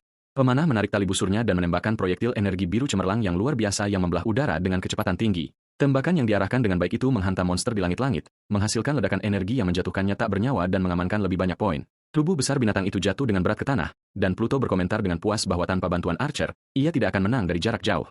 Pluto ingat bahwa sebagai penembak jitu yang berevolusi, prajurit pemanah seharusnya dapat melakukan lebih banyak daripada sekadar menembakkan tembakan sederhana. Protagonis berjalan dengan percaya diri di samping penembak jitunya dan memintanya untuk tidak mengecewakannya dalam pertempuran. Asap hitam menyelimuti pemandangan dan Pluto dengan bersemangat mengumumkan bahwa pertarungan berikutnya akan menjadi pertumpahan darah sejati.